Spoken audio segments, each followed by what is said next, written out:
It's 12/12 in 2023. George Brauchler with you here on the George Show, 710 KUS. I'll be with you until 10 o'clock. Weather today is the bleakest it appears on the weather prognosticator's pictogram. 38 degrees and cloudy. It's really, I haven't seen this particular image before. It's a hollowed out cloud with two gray clouds over the shoulders. Looks a little bit like a cloud angel or a cloud with gray hair like the music professor guy on The Simpsons. Anyway, Wednesday, we shoot all the way up 3 degrees to 41 degrees with morning snow showers. Thursday, partly cloudy. And then after that, nobody cares. It says it's in the 50s, but it's all fake. It's all a lie. That's what's going on there. Today, as you know, from time to time, I will do a little dive into history. And every once in a while, there's a couple things that are worth commenting on. Today's a gem, folks. Today, the things that took place in history are worth chit-chatting about just a bit. In 1930, the Baseball Rules Committee changes their rule book, a big one, and they change one rule in particular. Billy, any guess as to what that could be? The one rule they change, designated hitter rule. Ooh, that's a good one. Yeah. No. But this is one in which the one in which the right now, as you know, wear the uniform, which is completely stupid. That one. I mean, who does that? Seriously. I mean, just in general. I mean, why? Why are they the only sport in which they have to wear the same uniform? That's really a good question, because you know what? A suit in a dugout would look stupid. Well, in some ways. But imagine you had Sean Payton wearing a Broncos jersey there on the sidelines. That'd be kind of dumb. And it would be even worse. Yeah, but he's not far from it. Sweatshirt, jacket. Imagine Michael Malone. I'm not sure I want to see Michael Malone in a tank top. Just saying. I mean, dude's okay. Honestly, he's in much better shape than I am. I want to rubberneck that thing. Just saying. I don't know. And it makes it really weird when we get into golf and we get into like tennis. Yeah. No, in this case, what about swimming? Swimming. It's well, you know what? That's genius. We should have the Olympic coaches now. Yes, we're the same thing. Those little awful, what is wrong with us? I was on the swim team in high school and ended up becoming the captain. I've told you that story, how it was not based at all on ability, at least swimming ability. But they had these tiny little Speedos that you had to take. Oh, right? Like there's I think I'm going to get a size bigger just so I can have freedom of movement. There's none of that stuff. No, and they didn't do the Bermuda shorts or nothing. It was but you could wear them over the top. Like very few dudes. There's a lot of thin guys that swim, right? I was never a thin guy like that, because I just coming off the football season too. So it's not like, anyway. Yeah. So I've got the shorts on over them. And I would wear those suckers until the last possible second. Oh, absolutely. And so there was one particular swim meet that we had where my buddies, Johnny O. Askin and Corey Rickman, who were great soccer players. I mean, these dudes, I think they went all the way to the semifinals for the state for Bear Creek. And I always went to their games, but they never really came to my games. And that was okay. But for this one swim meet, they decided to come. And it's the giant Foothill swimming pool. If you've ever been there, it's off of Kipling. It's next to Carmody.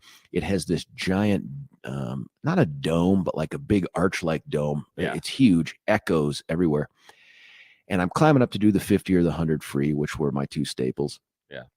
And I'm climbing up onto the blocks, but I just don't want to take the shorts off, right? Oh, God, no. So I climb up there. Right before I climb up there, I pull them down like I'm getting ready to do an army induction examination. You know what I mean? Like put your feet in the footprints, and you know what I mean? And as soon as I pull them down and climb up, I can hear very distinctly over the hush voices because they're getting ready to shoot the starter pistol. Oh, yeah. I can hear Johnny O's voice all the way across the pool go, oh! That's great. It was not my best event at that point. It was so in my head.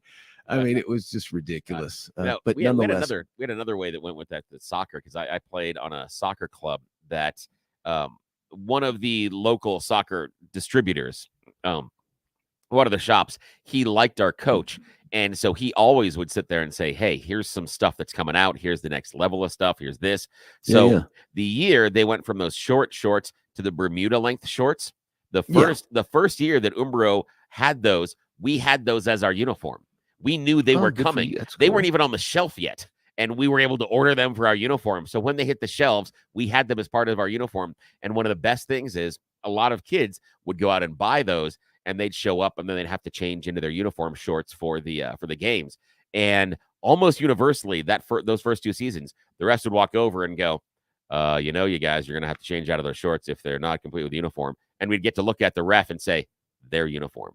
Yeah, their uniform. Go, what? So, yeah, he's coming over. And so it was a neat little power structure thing that would happen right at the beginning. Well, yeah, he was coming to tell us something. Yeah, and we're like, nah, man, we got this. And so, it kind of changed things. It was kind of a cool thing. Yeah, it would be neat. It'd be nice if they, like you're getting up there on the Speedo, and instead you got these Bermudas, and they're like, no, you got to go speeder. And you're like, no, I can do Bermudas this year. I know.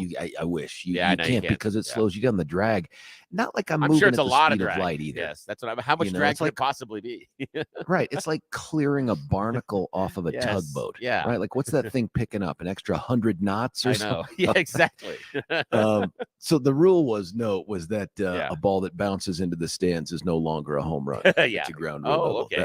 That was the rule. Oh, nice. Something else cool on this day was a guy named Ludwig van Beethoven. You may have heard of him. He scratched out a couple ditties. Yeah. He was 22 years old. He received his very first lesson in music composition from Joseph Haydn, which did not know. I didn't know that either. Yep. That's cool. History-wise, though, this is big for you and me. Yes. Is it you and I? You and they? I think I'm you and them. All of us. I don't know. Anyway, in 1901, a guy named Marconi sent his very first transatlantic radio signal from Cornwall to Newfoundland, Canada. Man, that's it. There's no you and me here if that doesn't happen. No, that is amazing. That is really cool. Whatever. That is really cool. Yeah, that's a cool one. And then also on this day, did not recall this, 23 years ago, a 5-4 Supreme Court decision. Take a guess. 5-4, 23 years ago. Don't know. What is it? 2000. In 2000. 2000. I don't know. What is it? What? Bush v. Gore. Oh, crap. Oh, they settled the recount dispute in Florida. Wow. In Bush's favor, he wins. Gore goes on to save the environment. Jeez. Man. That's a big day, man. There were some really big things that happened here. Anyway. God, do you remember that going through that where they were all the question about, what do we count as a vote? What's not a vote? Hanging chads. Yeah. Oh, and the contrived protests outside of the, of the voting. I always thought that was funny because back in the day, you remember, and since then, who is it? Oh God, the one Republican operative has admitted that he created that mob outside the vote counting room where everybody's yelling and screaming to create pressure for them to stop and to kind of move this on to the Supreme Court. But I always thought it was funny that and I always thought it was funny that that when they were out there protesting, all of them were in really, really nice Brooks Brothers suits. I always thought that was interesting. They were Democrats. Well, I always thought that was interesting, though, that it was that was the visual that I thought was always ironic. And again, given where I was in my life at the time, or the 2000s. Yeah. So 25 years ago, almost 25 years ago, we're looking at the idea that, the protest. And I'm like, those are the protesters? The dudes in the ties? I just, my version of protester, the people that I have seen, not a lot of ties. Just say it. Just not a ton of ties. It's just one of the more ironic pictures of that time because there's a group of Republicans protesting and they're outside this and they're yelling and screaming and they're all in their Brooks Brothers suits. I mean, I think it is a blue blazer universally. Yeah. That day, I remember driving into Denver for some kind of a watch party. I can't remember if it was buddies or it wasn't the party, but something like that. But just to give you an indication of how different Colorado is today, Bush won Colorado by 8.3 points. Yeah. I mean, what? Yeah. I mean, Trump got smoked out here by 15? Yeah. And Bush wins. Yeah. Bush won by 8 points. That is bonkers. That kind of leads us into our guest we're having later this morning. Kind of a neat. Yeah, it does a little bit. It does. It does a little bit. Again, not his fault, but it's an interesting thing. No. Yeah, not at all his fault. No. Yeah, but this was, oh my gosh, I do remember that because look at the date. It's December the 12th. Right. Yeah. The election would have been 5 weeks-ish before this. And so for 5 weeks, America's kind of held in suspense, Yep. as to what's going on. Remember, the president at the time's a guy named Bill Bill Clinton. Clinton, yeah. Yeah. And so trying to figure out if his sidekick there, Al, the thing that always made me spit up in my mouth is when I can't remember who it was. Could be Tom Brokaw. I think it was Tom Brokaw who described them as the class president and the captain of the football team. Clinton and Gore. And I spit up in my mouth like, oh God, no, what's that school? Yeah, exactly. Yeah. It's some sort of reform school. I mean, what the hell? Just, That's prison school. Yeah, or something. exactly. Wow. It was going to be the end of an era one way or the other. And it was just good. I think, and who knew? I think Al Gore recognizes that he would have probably made it in other settings. Yeah. But not as the guy that's the follow-on to the scandal-plagued Clinton years. Even though, by a lot of different measures, man, things were doing okay during the 90s. Yeah, there were some things okay there. And who knew? I mean, I bet every day Al Gore goes to bed at night and thinks, I didn't know as the vice president I had the power to stop the counting of the votes and to choose who wins. I bet he every night he goes to bed and is like, how come nobody told me that? How come nobody told me during all this time for 5 weeks? They didn't tell me that I could just wait until January and then just name myself president. Really? I couldn't get all the Dems together and do this. Really? How come? I mean, every night I'm sure he sits there and looks at Tipper and he's like, Tipper, you. How come you and your friends didn't? Anymore. Yeah, I know. So I don't think he's looking at Tipper anymore. That's but true. he that's the one that I remember fights this thing. This is this protracted battle. America is kind of like held in abeyance here, like the government, everything, as we try to figure this out. But what he did and how he responded to that hanging Chad thing, and that actually ended up impacting John Kerry. Yeah. Remember when John Kerry is running and he's got John Edwards before John Edwards imploded.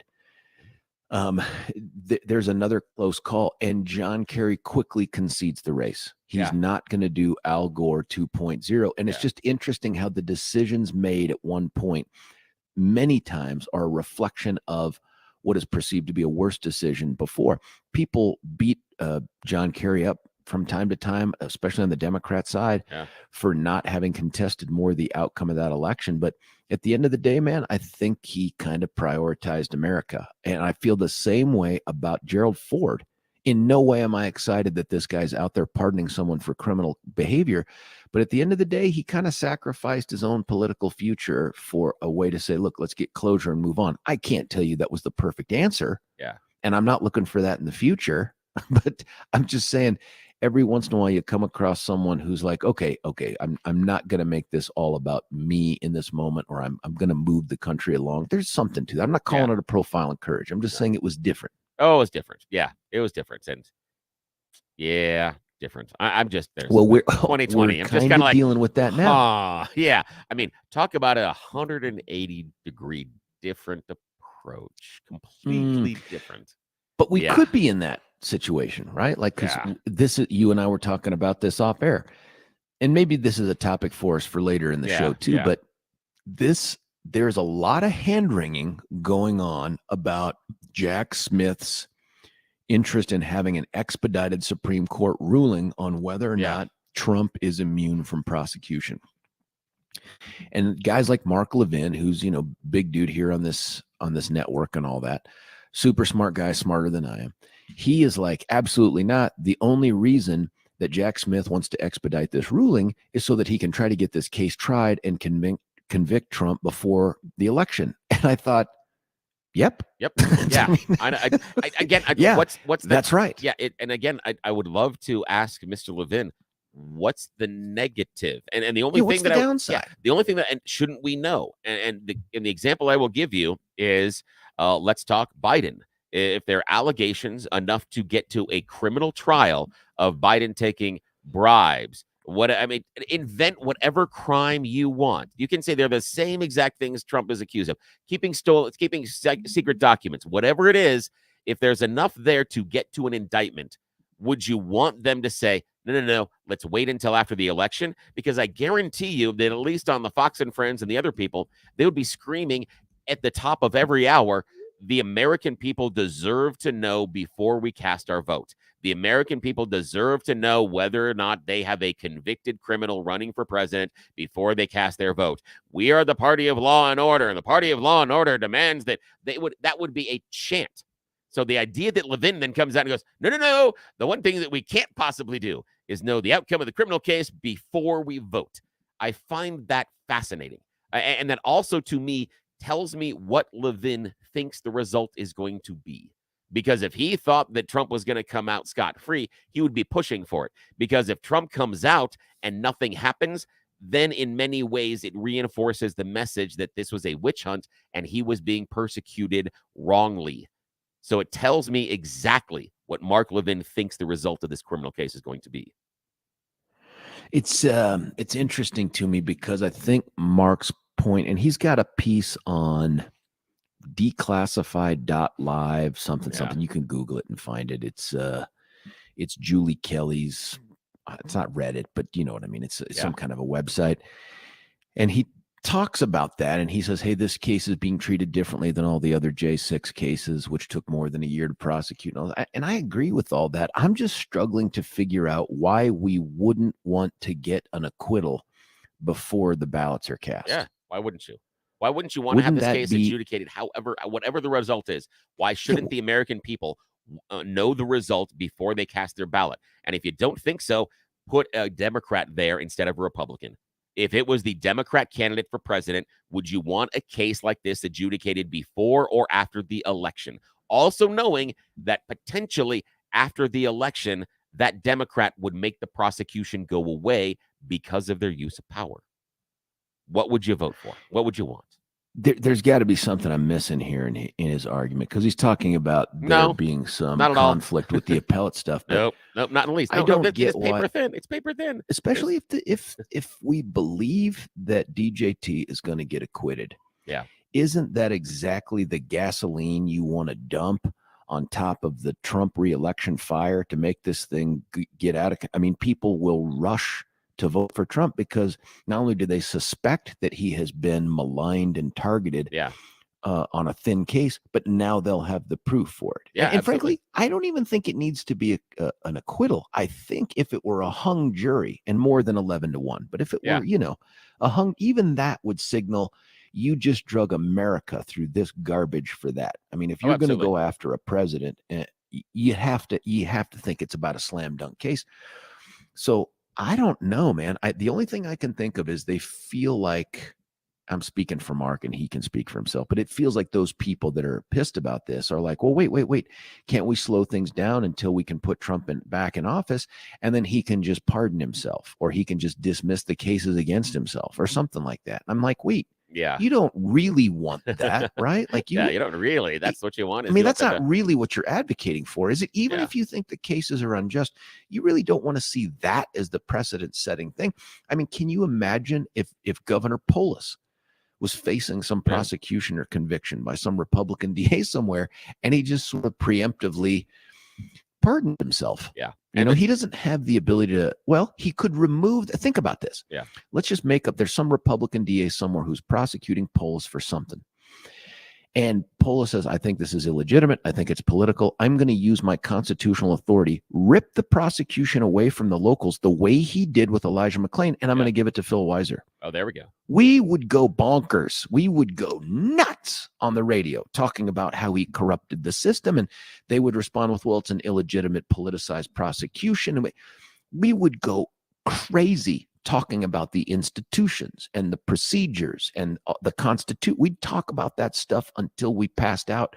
And yet here, it seems like we just want Trump to get to base. We don't care how the cases go away. We don't care what damage we do to the country. It's like, no. These are wrong prosecutions. We just need him to be able to really protect himself from the government. And I'm real curious about his immunity request and his immunity arguments, because the idea that, the actions that he takes inside of the office of the president then grants him certain immunities, it basically, in certain ways, would reinforce the idea of President Nixon, who says it's not illegal if the president does it. And imagine what that would open up If the president has this Yeah, that's universal blanket of immunity, then if they can't be prosecuted for things that they do in office, we already know they can't be charged while in office. But if this immunity is a blanket that they can't be charged for anything either, criminally Even after or they're out of civilly, office. yeah, after they're out of office, because it happened while in office, what do you think that gives the president license to do? If they know this is my 4-year Murder? or 8-year I window, don't yeah, know. I'm to making do this up, but anything. murder? No, exactly, but to do anything and know that I can't be prosecuted for it. What do you think that is going to do as far as encouraging an individual's worst things inside of their heart? Also, I do want to talk, because a part of this is, I think, almost a filter of what you were talking about yesterday, where is this the idea that we need to get Trump back into the White House, or do we need to get Biden out? What is the greater of the two? I know that everybody's like, well, we need both. If you are given a choice of one or the other, is it a greater need for you to get Trump into the White House, or a greater need to remove Biden? Would you be happy if Biden was removed if it was another Republican in the White House? Or is this a cause and this has become something of a North Star, and you think that Trump has to be the only one and you will die on that hill? Also, I wanted to follow up on some conversations we had yesterday about Trump and not donating to charity. We had a conversation of this off the air, and based on a suggestion from a friend of mine, his research. they said, hey, your filter, your when you're searching, your filter's off, and I understand why you're not finding it, but it's out there. And I said, wait, okay. And so the person said, try this. And what it is Trump did end up donating his salary, but the vast majority of the donations were to the government. They were to government institutions and programs. He didn't go out and donate to, little kid organizations or to, single moms or marriage counseling. The vast majority of it went back into government programs. He gave money back to Health and Human Services to help promote COVID vaccinations. He gave money back to Department of the Interior and the Department of Wildlife. Hang on. Yeah. He gave money to promote COVID vaccinations? Yeah. And again, remember, though, he was the guy that was in charge during the pandemic, and there were all sorts of health stuff that came out there that and so when we talk about the lockdowns, etc., we need to remember that's Trump's White House. I understand that he said governors do this, but yeah, that's I mean, part look, of it. He clearly gets credit for the vaccine, hell yeah. but I'm not sure if that's 100%. credit that he wants or not, because there are a ton of people out there. Even today, we're getting more and more of these reports about how, this thing got rushed and that thing causes this, and we should. I did not realize he was giving money to encourage people to get the jab. Yeah, there's some and all sorts of COVID information stuff out there. That's what. But that's what the government was doing at the time. That was what the government said was supposed to happen. So it is not unusual for him to donate money that would reinforce what the government stated policy is, and that's the government stated policy of the Trump White House. We seem to be forgetting that at that time, but no. Okay. Here's a text. It's been a while, but Trump made a very large donation to the Martin Luther King Library. That's why MLK's daughter is a huge fan. Oh, could be. So, and I don't know if that was before he was president or not, but that's a big deal. I appreciate that. Sure. Here's another. This is same texter. Considering both Biden and Trump have legal problems, and Biden seems to have more evidence pointing directly to him, I think we're on a level playing field right now. Point of information. What is that direct evidence that is pointing to Biden? What is the direct evidence? Because to be fair, texter, we do have proof of Donald Trump retaining classified documents. We have phone calls of Donald Trump asking people. That's people. the most problematic case for me. But we have proof of him retaining classified documents after he was asked to give them back. And Jack Smith did not file based on classified information. He based on the rule that it does not belong to it's not Trump's personal property. It belongs to the government, and when the government asks to have it back, you have to give it back. If you don't, that's a crime. That's the crime he's being charged with. We have phone calls of Trump asking for votes to be changed and found inside of states. We have fake electors that have been put forward. We have an entire. I'm not convinced that part's going to end up being. I understand that, but hang on. I'm not talking about what is and isn't a crime. I'm talking about direct evidence. I'm talking direct evidence. We have the phone calls. We have the conversations. We have the plans to put fake electors together. We have the Trump White House putting together a advertising campaign that the 2020 election was stolen. We have a filing from Jack Smith where he talked to 12 of the top intelligence information people in the Trump White House. Not a single one of them had a shred of proof of a stolen election. All of that there's direct evidence. From Biden, we have claims of checks and things that clear, and the narrative about Burisma and the prosecutor in Ukraine is BS. The narrative that is pushed by the Republicans is 180 degrees away from the actual truth. And the information that's been gained so far through Comer and Jordan show no direct connection of bribery or corruption. They don't have a thing. And the checks that Comer and Jordan have been waving around in public lately are things that happened, if they are crimes or not. It happened when Joe Biden was a private citizen in 2017, 18, 19. That's when those happened. Joe Biden's a private citizen. It's hard to say that Joe Biden is a corrupt politician when he's a private citizen at the time. Those checks haven't proved corruption. But yet, I disagree with you, Texter. If you have that direct evidence, the phone's open. Call. I want to see this direct evidence because so far it does not exist. I didn't hear anything you said. No, I'm kidding. Nor do most people. I think with Biden, it's different. I don't think it's the same. I do think there is a lot of smoke. I think there's a lot of smoke. And I want to get to the bottom of, one, whether or not there's a fire, two, where's the fire, and three, who set the fire. We don't know those things. I know a lot of people out there saying, well, if we have A, B, and C, obviously we're on the road to Z. I don't think that. I think A, B, and C means we have to look and see if there's a D, E, F, have to do it, have to continue down that road. But we're just not there yet. And I leave open the possibility that we can be. And I do this with everything, man. Even that stolen election stuff. Like, okay, I don't see it. You want to bring me something? Please stop bringing me things like, well, this could have hooked up to the internet. And you know, please don't give me what could have happened. I need to see proof of what friggin' happened. Absolutely. Okay. I don't want to know that, there are a bunch of knives in this house. Any one of them could have stabbed the victim. Like, who cares? Yeah. I just want to know what did stab the victim. And I'm there with you. If proof is shown about stolen election, that's fine. I'm happy to say the election was stolen. And with Joe Biden, I'm happy to say he is corrupt, but I need to see the proof. So far, we have allegations and we don't have anything else. The other problem I have with this is we do not have, and this is important in the corruption, we don't have a single policy or law that is alleged that Joe Biden altered or influenced based on this corruption.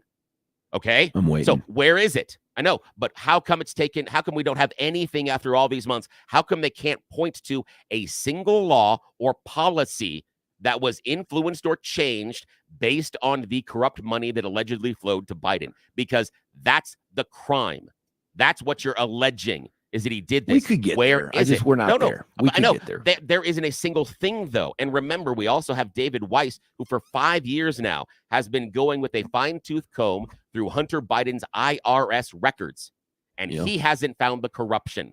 And that is a Trump-appointed prosecutor. You might not like him because Biden now made him the special prosecutor, but 7 months ago, he was the sweetheart of the Republicans, and they were all clamoring for him to be made the special prosecutor. He just lit up Hunter on all those charges out of California and stuff too. So, look, we're on a path to getting more information. None of those charges, though, were on corruption. None of those charges they lit him up on. No, not yet. To do with corruption. And again, I'm not presupposing it exists. I'm just saying I'm interested in knowing more, and I think that's where is it Weissman or Weiss?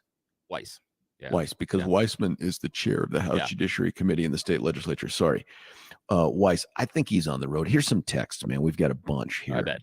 I tend to do that. Some good. Kind of a secret power. Here, you make the text pour in. I do. Here's one. Starts off with Billy's clueless about the trail. I think you mean trial of Trump in D.C. The fix is in. How can the fix be in with a jury?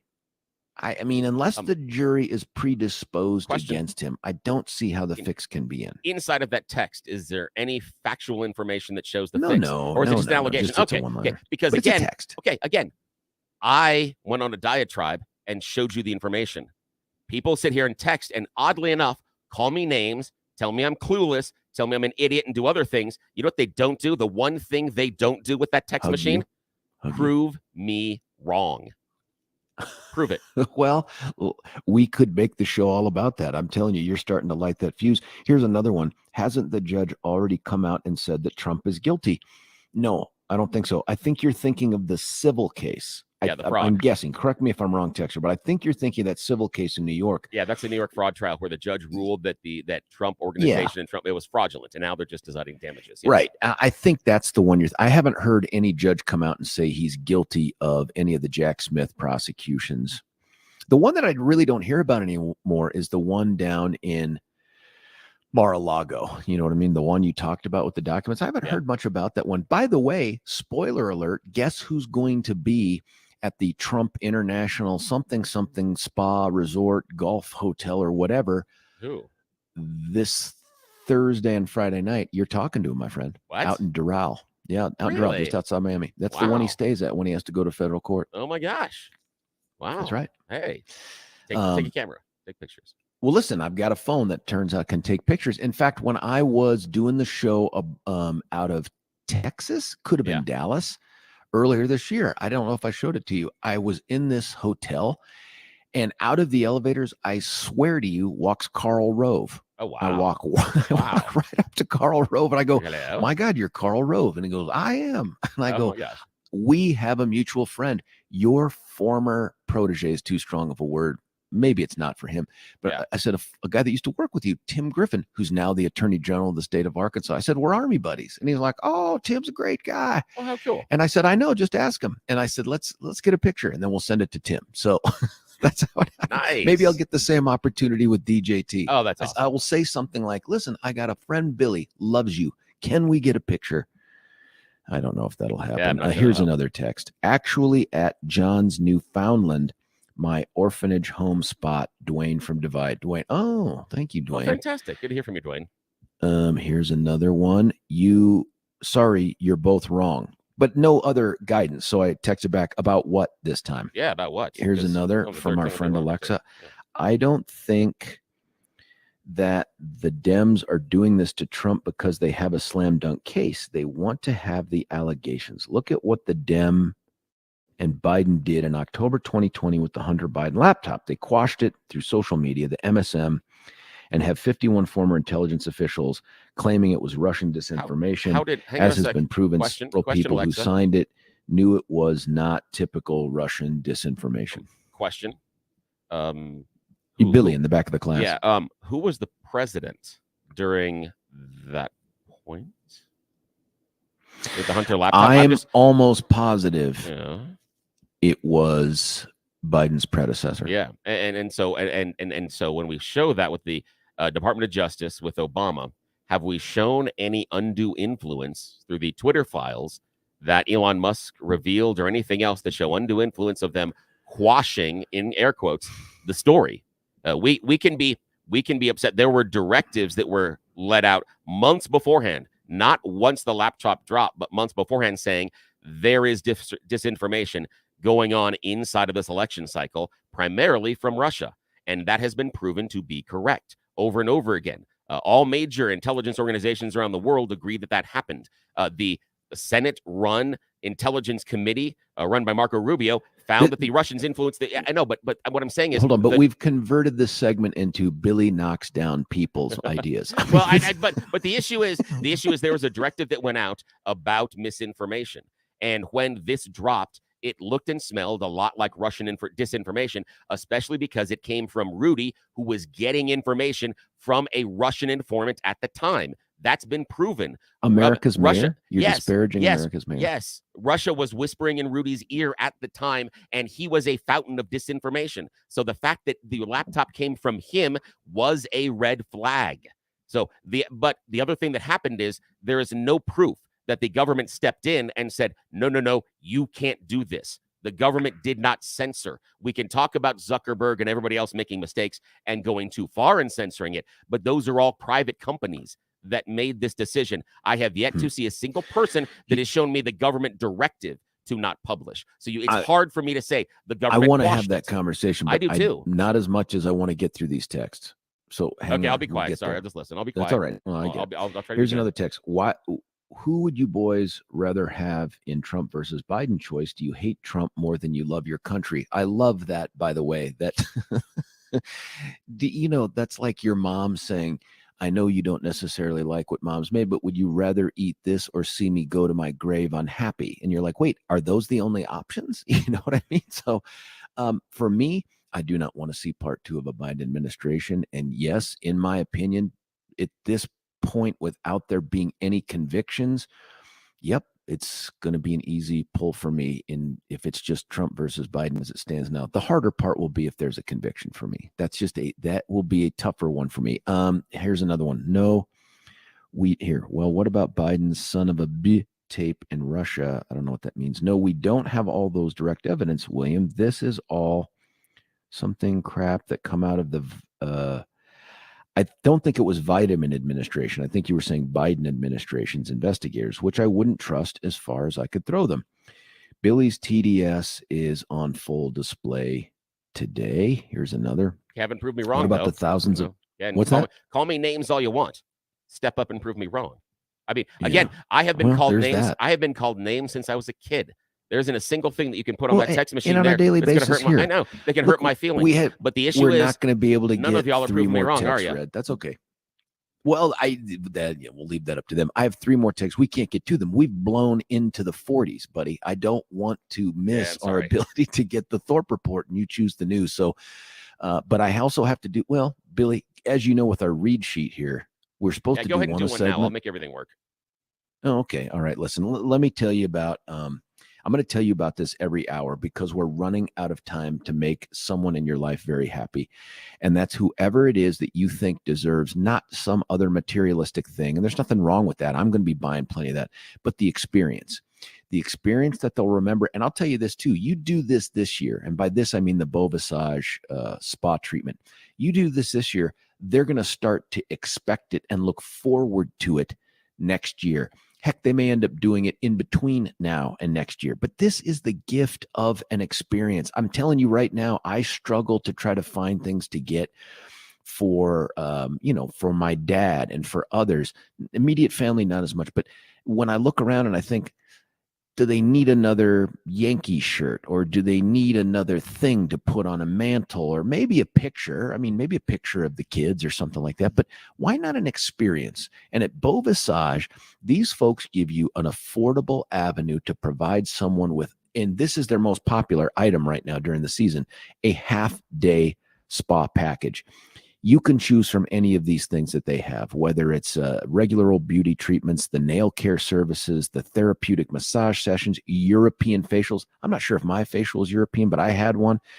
You just got to give them a call, 303-779-5002, 303-779-5002, or check them out at Beau Visage, bvspa.com. When we come back, the Thorpe Report, followed by You Choose the News. It's George Brauchler, 710 KNUS. Want to take your favorite radio station wherever you go? Well, now there's an app for that. No matter where you are, stream your favorite shows. Tap the app to listen to podcasts. Talk back to your favorite local hosts. At the tone, leave a message. Call the show. Set your alarm. Enter contests and win prizes. All in the palm of your hand. Available now for iOS and Android devices in the App Store or Google Play. And best of all, it's free. Download today.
George Brauchler back with you here, 710 KNUS. This is the Thorpe Report with Billy T.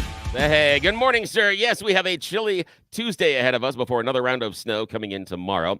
Tuesday is going to start out cold and dry. Expect chilly afternoon temperatures. Snow showers are going to start to make their way back into Colorado tomorrow. System's going to push in from the south, go across the southern half of our state. Afternoon highs staying in the 30s and lower 40s. Thursday temperatures are going to rebound. Skies are going to clear midday, and highs are going to ride into the mid 40s. State Auditor's Office has confirmed Colorado collected more revenue in the most recent fiscal year than the Taxpayer Bill of Rights allows. Sad news for the Democrats because they don't get to keep it. We get it back, which is wonderful. They are all sad today, and I'm so happy that this is. They confirmed that Colorado collected more than $3.6 billion more than Tabor allows. So that means we are getting it back. You're going to get $800 each or $1,600 for redirected somewhere. Yeah. So again, I just love pointing that out to the Democrats that, man, we get the money back and you suck. The fact they keep going after it is, God, it pisses me off. Sorry. I'm a little on edge today. The man who we haven't told, as we hadn't noticed so far. The man who provided training about ketamine protocols to the Aurora Fire Rescue paramedics who were now on trial for the death of Elijah McClain, spent hours, bless you, on the witness stand yesterday telling jurors about the policies and procedures. Yeah, basically, they're trying to show that what the training is and how they didn't follow the training, so that now it's the EMTs, not the cops that are bad.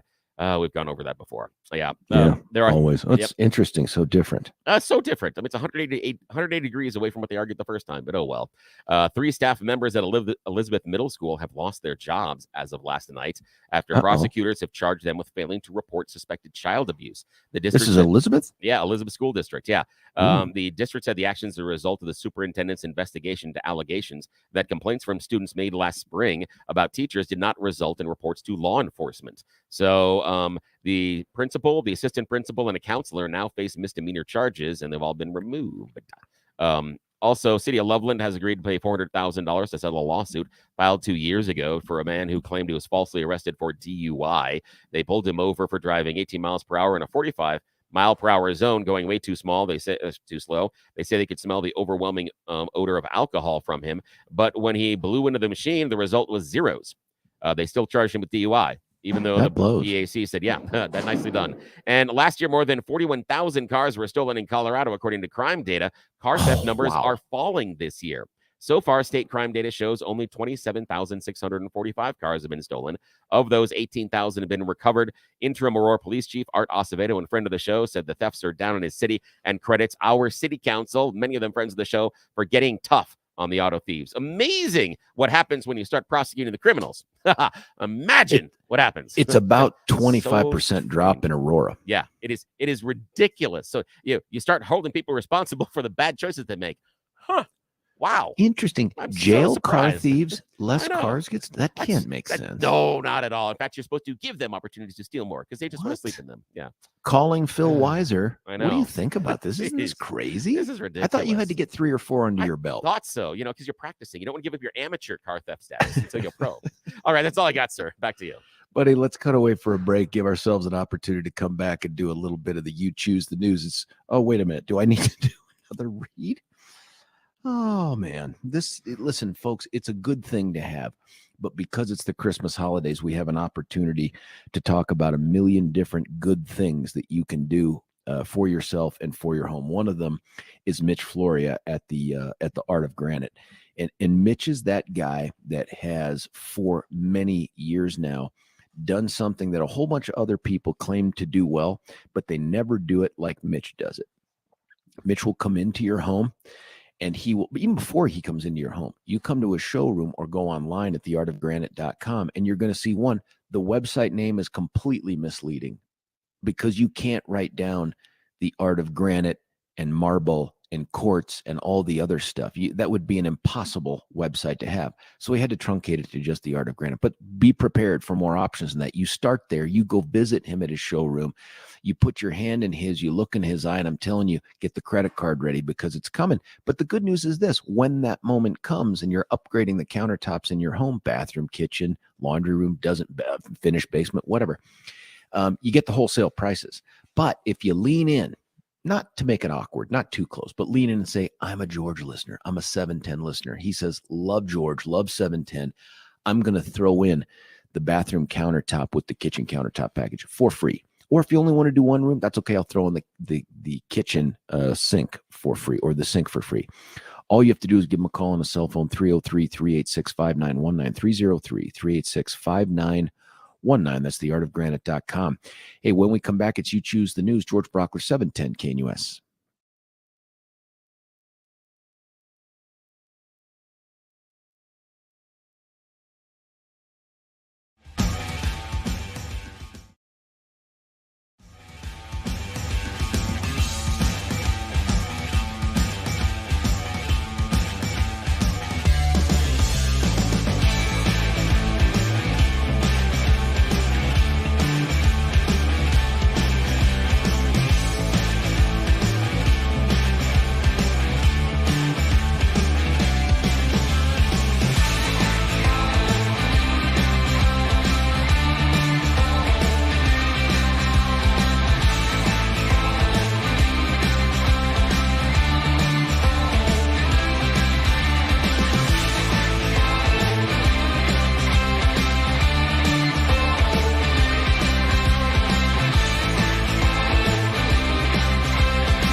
George Brauchler back with you here, 710 KNUS. No time to forget about. It's You Choose the News.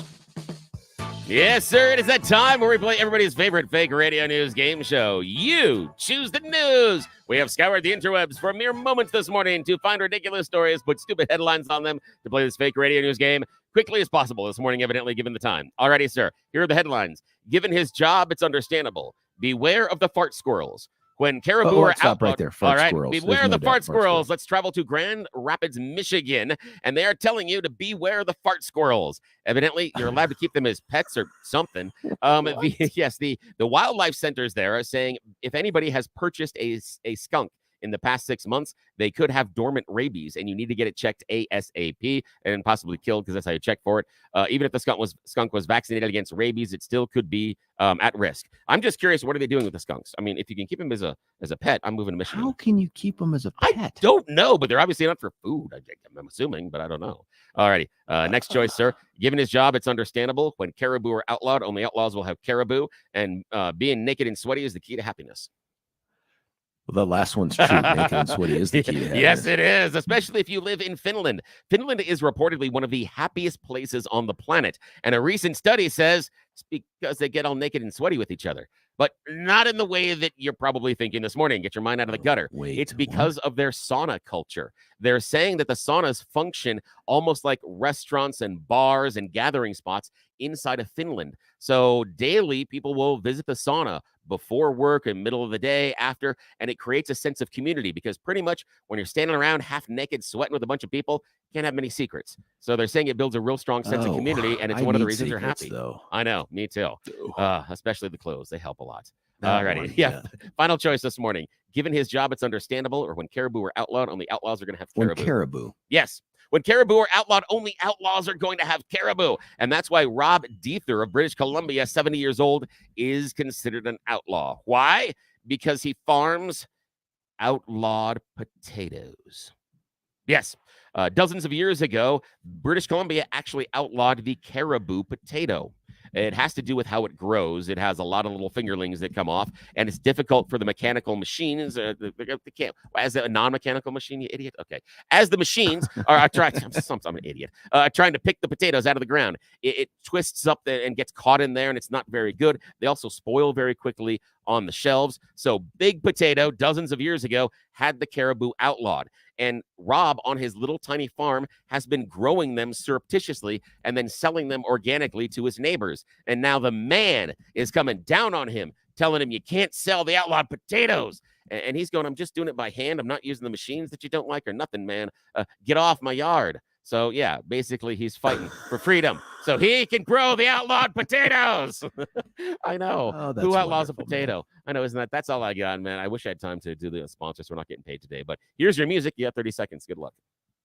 Oh, no. Hey, listen, jam-packed show today, not just the reads, but of course we have Sherrie Peif at 7.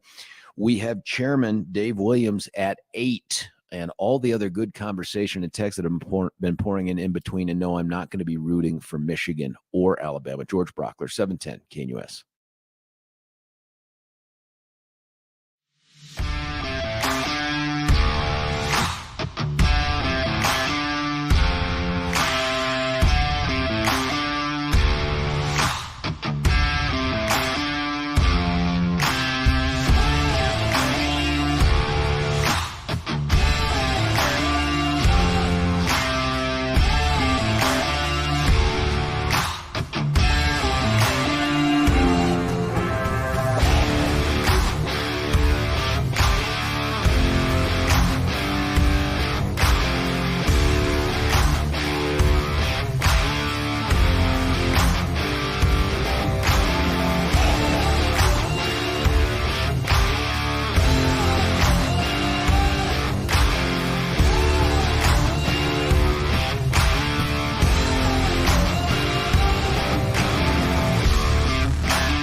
George Brauchler back with you here, 710 KNUS. It's hour 2 of 4. Chuck Kirk at 10 o'clock. We go DP Dennis Prager from 11 to 1. Seb Gorka picked up that 3 to 4 hour from Deborah/Jimmy. So it's now going to be Seb Gorka 1 to 4. Although I did see Billy a text or two yesterday about, hey, it's 1 o'clock. Where's Seb Gorka? I don't know the answer to that. I didn't know he wasn't on, but I think he's on 1 to 4.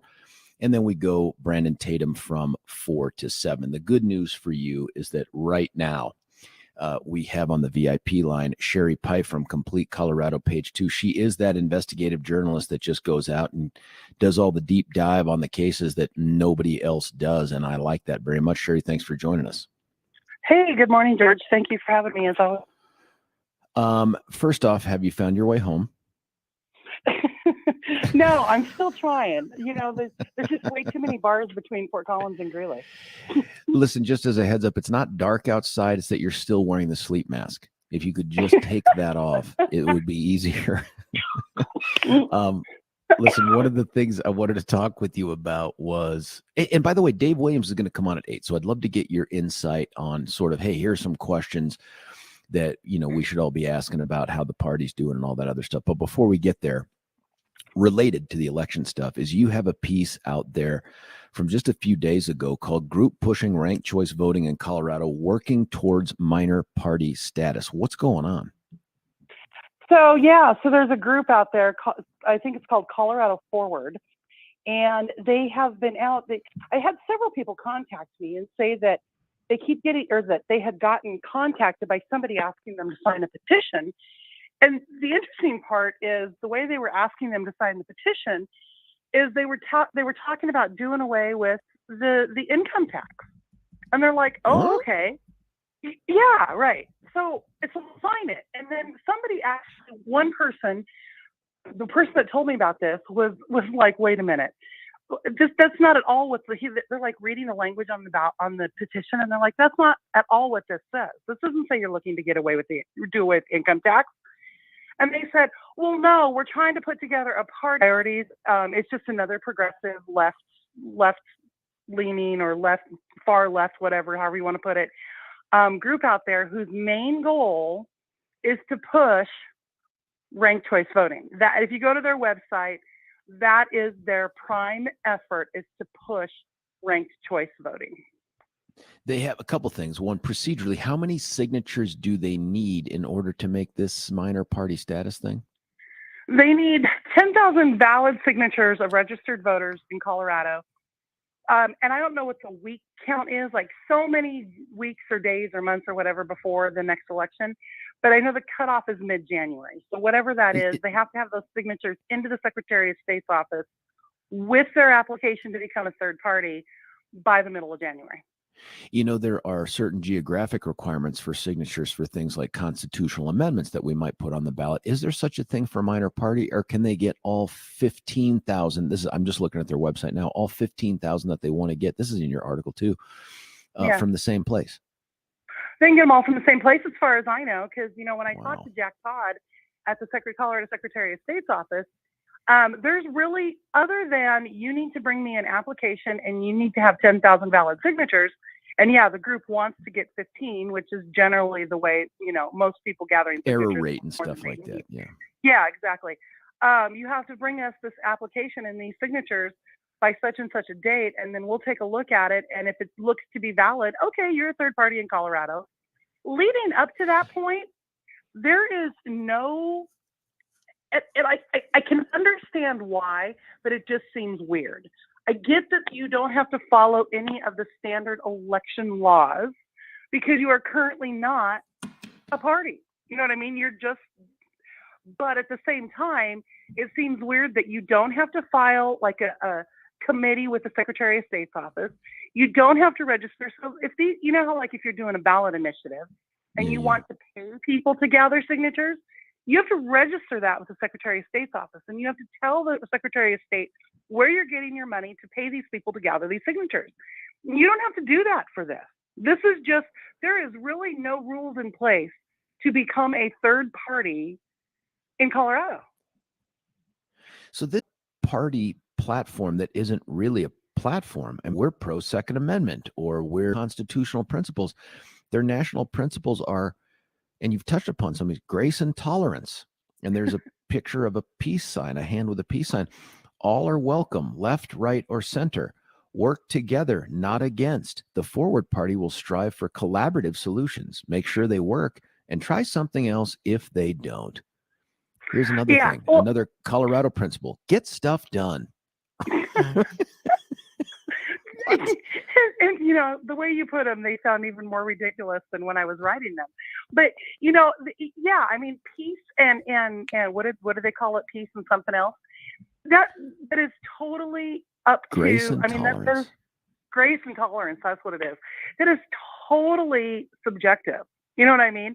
Because we see it all the time. The Democrat Party itself already preaches grace and tolerance, but there's no grace and tolerance when it's from the opposite side. They're not; those aren't principles. Those are values, and I think we all, as Americans, strive for those same values. But those aren't principles. You're right. They're not standing on lower taxes. They're not standing on less government intrusion. They're not standing on pro Second Amendment. They're just giving you what their values are. Well, I think we all strive to have those same values. I just want to know, first off, I want to know who's backing this thing, who's financing this. I don't know if it's Kent Theory's people or if it's a different group. I just don't know. But I'd love to get them on the radio to ask questions about, well, how will you address things like the pro-life, pro-choice divide? Or how will you address the Second Amendment? You know, like, it's all great to say everyone's invited under the tent, right, center, and left. And let's just talk about data-driven, and that's what they do, pragmatic solutions. But for some people, there isn't anything pragmatic about being pro-life. It's just, I believe I'm pro-life, right? Like, I just don't see any room for. How do you get around those people? Or do you just say, hey, you're welcome to the tent, but we're not really going to pay attention to you? Or the Second Amendment people. How do you do data-driven Second Amendment and say, well, the data suggests if we eliminate everybody's guns across the country, we'll have less gun deaths? The Second Amendment folks, like me, would say, don't care, right? Like, that's not how it works here. So I'm really fascinated by this approach. It just seems like it's feel-good pablum type stuff. Like, you know, let's all get along. Let's focus on getting things done. And two different people from two different ends of the ideological spectrum will see that and think, finally, we'll do what I want to do. Because what I want to do is pragmatic and it is data-driven. And they're going to run into each other. This is ridiculous. Well, and I think you hit the nail on the head at the very beginning of that message. And that is, we don't know who's behind this. Why? How can you have a third party without a public leader? If you don't put a face, which, yes, for all intents and purposes, it appears that Kent Theory is the money behind this organization, based on the names that are on the Colorado Forward Party and based on their connection to Kent Theory. That being, and based on the ranked choice, you know, these are all Kent Theory needs and wants. But how do you have a third party without a leader? I mean, I guess if I'm wanting to start a third party in Colorado, I'm not having my people gathering signatures lie to people about what they're signing. I'm out there as the face of this party going, this is what we need to do. This is how we need to do it.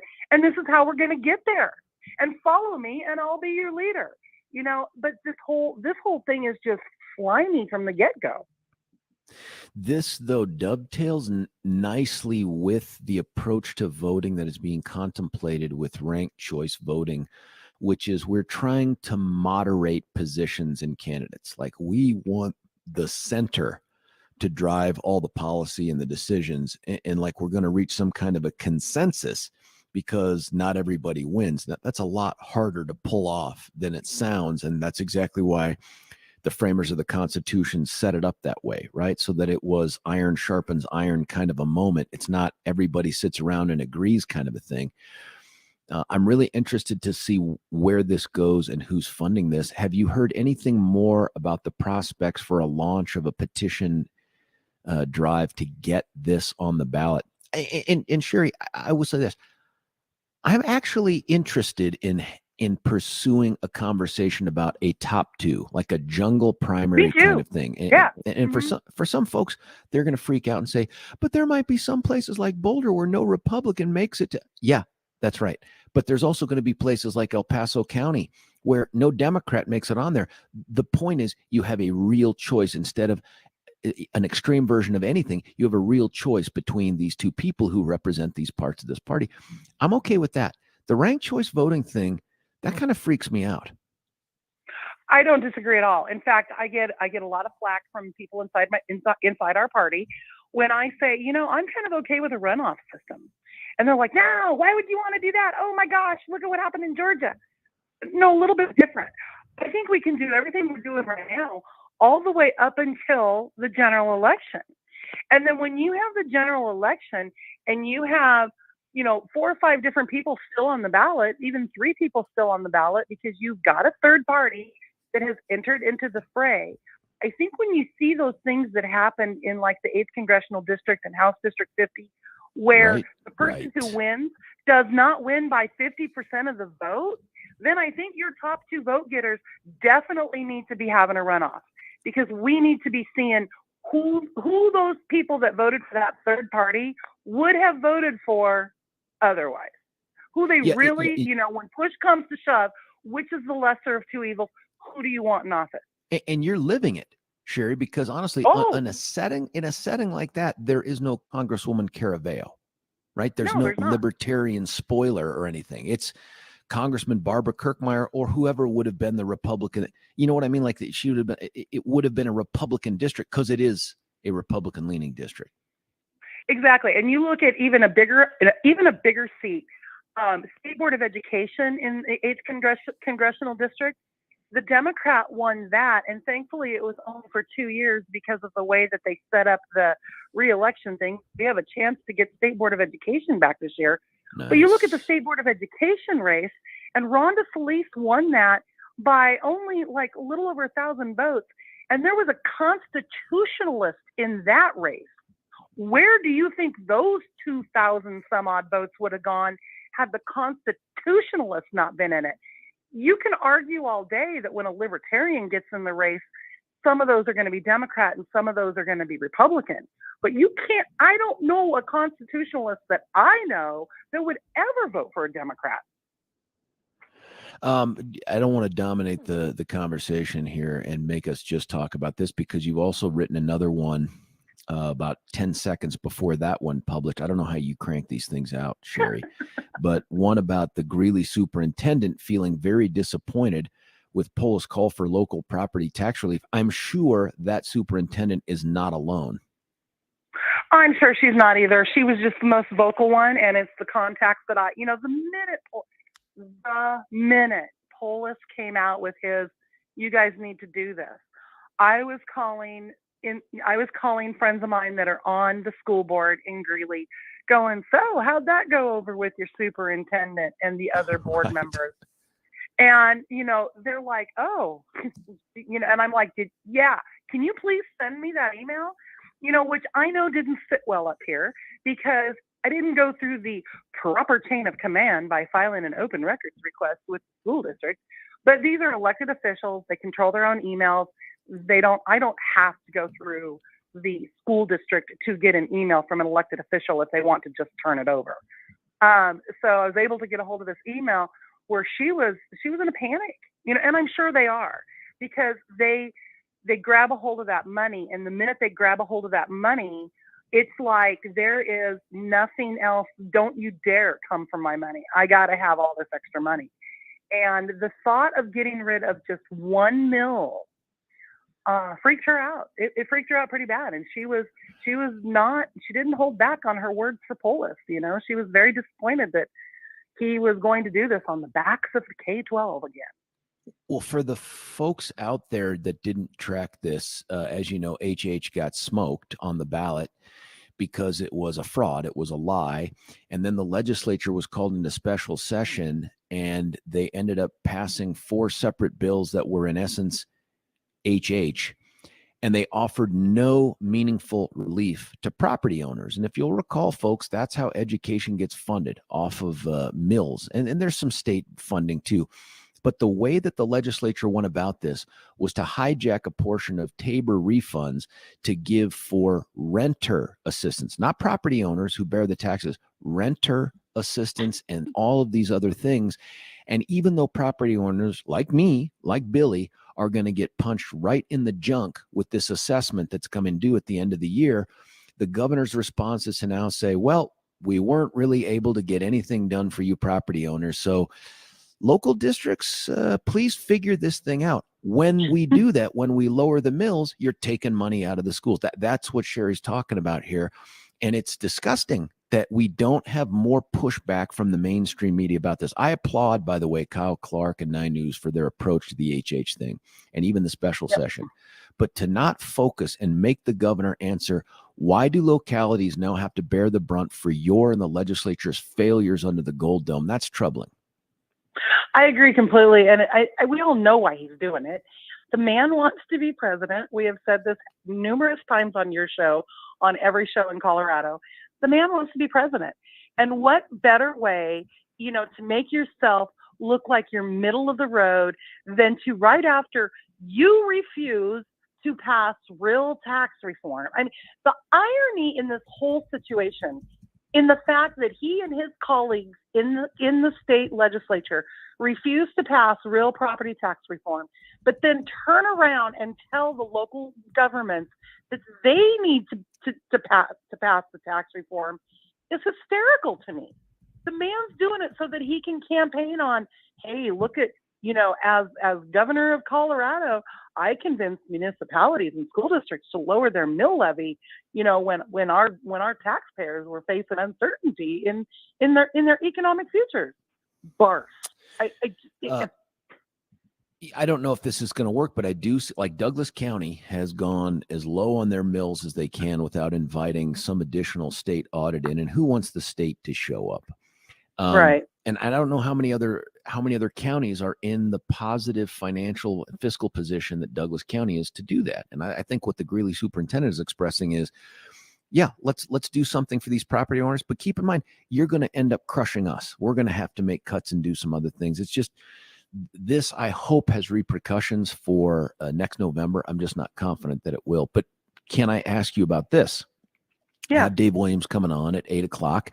Dave is always great about getting on the radio at least once a month-ish with us and answering all the questions.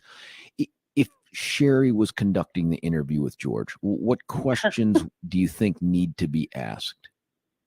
If Sherrie was conducting the interview, Dave probably wouldn't be on the radio once a month because he wouldn't come on with Sherrie. Well, No, I think he would. I think Dave is courageous enough to do that. would. I just want to know, like, from your vantage point, where are the things where you're like, you know what, the chairman would know this? No, I agree. I kind of want to know why, and I've said this before, and this is going to sound really petty, but it's a real problem. Why we continue to hold state assembly in the southern half of the state. There are so many people that are going to be alienated from going to state assembly because it is on a Saturday in Pueblo in the middle of planting season. Hold on. Did we already decide that? Is it going to be in Colorado. Pueblo this year?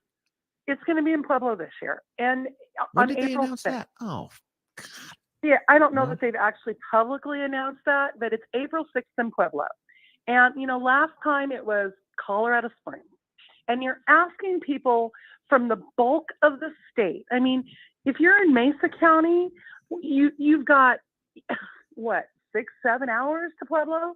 If you're in Weld County, you've got 3 hours to Pueblo. If you're in Logan County or Washington County or anything out on the eastern slope, you've got 4 hours to Pueblo, 5 hours to Pueblo. That is an overnight stay or a very, very long day. There are plenty of places inside the Denver metro area, even if you wanted to go a little bit further west and go into the Golden area, there is so much available in the central part of this state that you continue to alienate your party, the people that, and I'll be honest, here's the conversation going on in Weld County. This is being held in Pueblo to make sure that the El Paso County Republicans can be there and that the Weld County Republicans can't. And that's the conversation taking place, because we're the ones that are being constantly called the Rhino County now. And it's Weld County that's constantly making the airwaves when somebody is mad at Wait a what's minute, happening. the Rhino County? Oh, yeah. Really? In Weld County? Yeah, the one county in the state that has managed to stay red, at its size. Now, don't get me wrong, there's red counties all over the state. But one of the largest counties in the state of Colorado to continue to remain red, to continue to be in the positive, to continue to not have loans or mills or all this other stuff, debt-free, cash-only kind of county. And we are now the Rhino County of the state. It's hysterical. You guys have Steve Reams and Michael Rourke. What? We can have a whole other show on this one, George. I just think it's disappointing that the state has to continuously, and it's not just Dave Williams. I mean, Christy Burton Brown and I had this very same conversation 2 years ago when the assembly was in Colorado Springs. And I know it takes a large enough place to do that, but there's an event center in Broomfield that can handle it. There's an event center in Fort Collins, Loveland that can handle it. There's plenty of spaces in Denver that can handle it. The list goes on and on and on. It's just frustrating because a lot of people will get left out because, again, now we're going to Pueblo. The other part of this too, Sherrie, is that it's not just the state assembly, because there are a lot of smaller districts, like judicial districts, that make the decision because of the truncated calendar window to say, well, we'll just hold our assembly right before the state assembly. And it's like, well, wait a minute. So I'll give you an example. The 23rd Judicial District, which is being created out of my old office, right? They're looking at holding their assembly for nomination for Douglas, Elbert, and Lincoln down in Pueblo right before the state assembly. That kills off participation, in my opinion. Like, you got to hold it in the jurisdiction where it is. That's my sense of this thing. But I'm so glad you said that because, so I'm the chair of the 8th Congressional District, okay? And that has been a big debate for the 8th Congressional District Assembly because traditionally, multi-county congressional districts hold their assemblies the day before state assembly in the same location. I refuse. I will not be having the 8th Congressional District Assembly in Pueblo for that very reason. I'm trying to get 400 people from Adams County, Weld County, and Larimer County in a location where we can have a 2 or 3 hour assembly to elect the congressional district folks. And I am not going to ask my 400 delegates to the 8th Congressional District to drive to Pueblo. Now we're not even asking them to do it on Larimer Saturday. County? What? Yeah, they would have to take a day off work on a Friday to drive to Pueblo for a couple of an hour assembly to elect the 8th Congressional District candidates. It's not happening. That congressional district assembly will happen in Greeley, and we will not be going to Pueblo. And you're absolutely right. And this is what I told Dave, and I told it with all the respect in the world. This has nothing to do with not wanting to do it the traditional way. This has to do with wanting to have the most people as possible show up to the assembly. And that is going to be if it's held in the 8th Congressional District, not if it's held in El Paso County. Yeah, this is making the process so hard.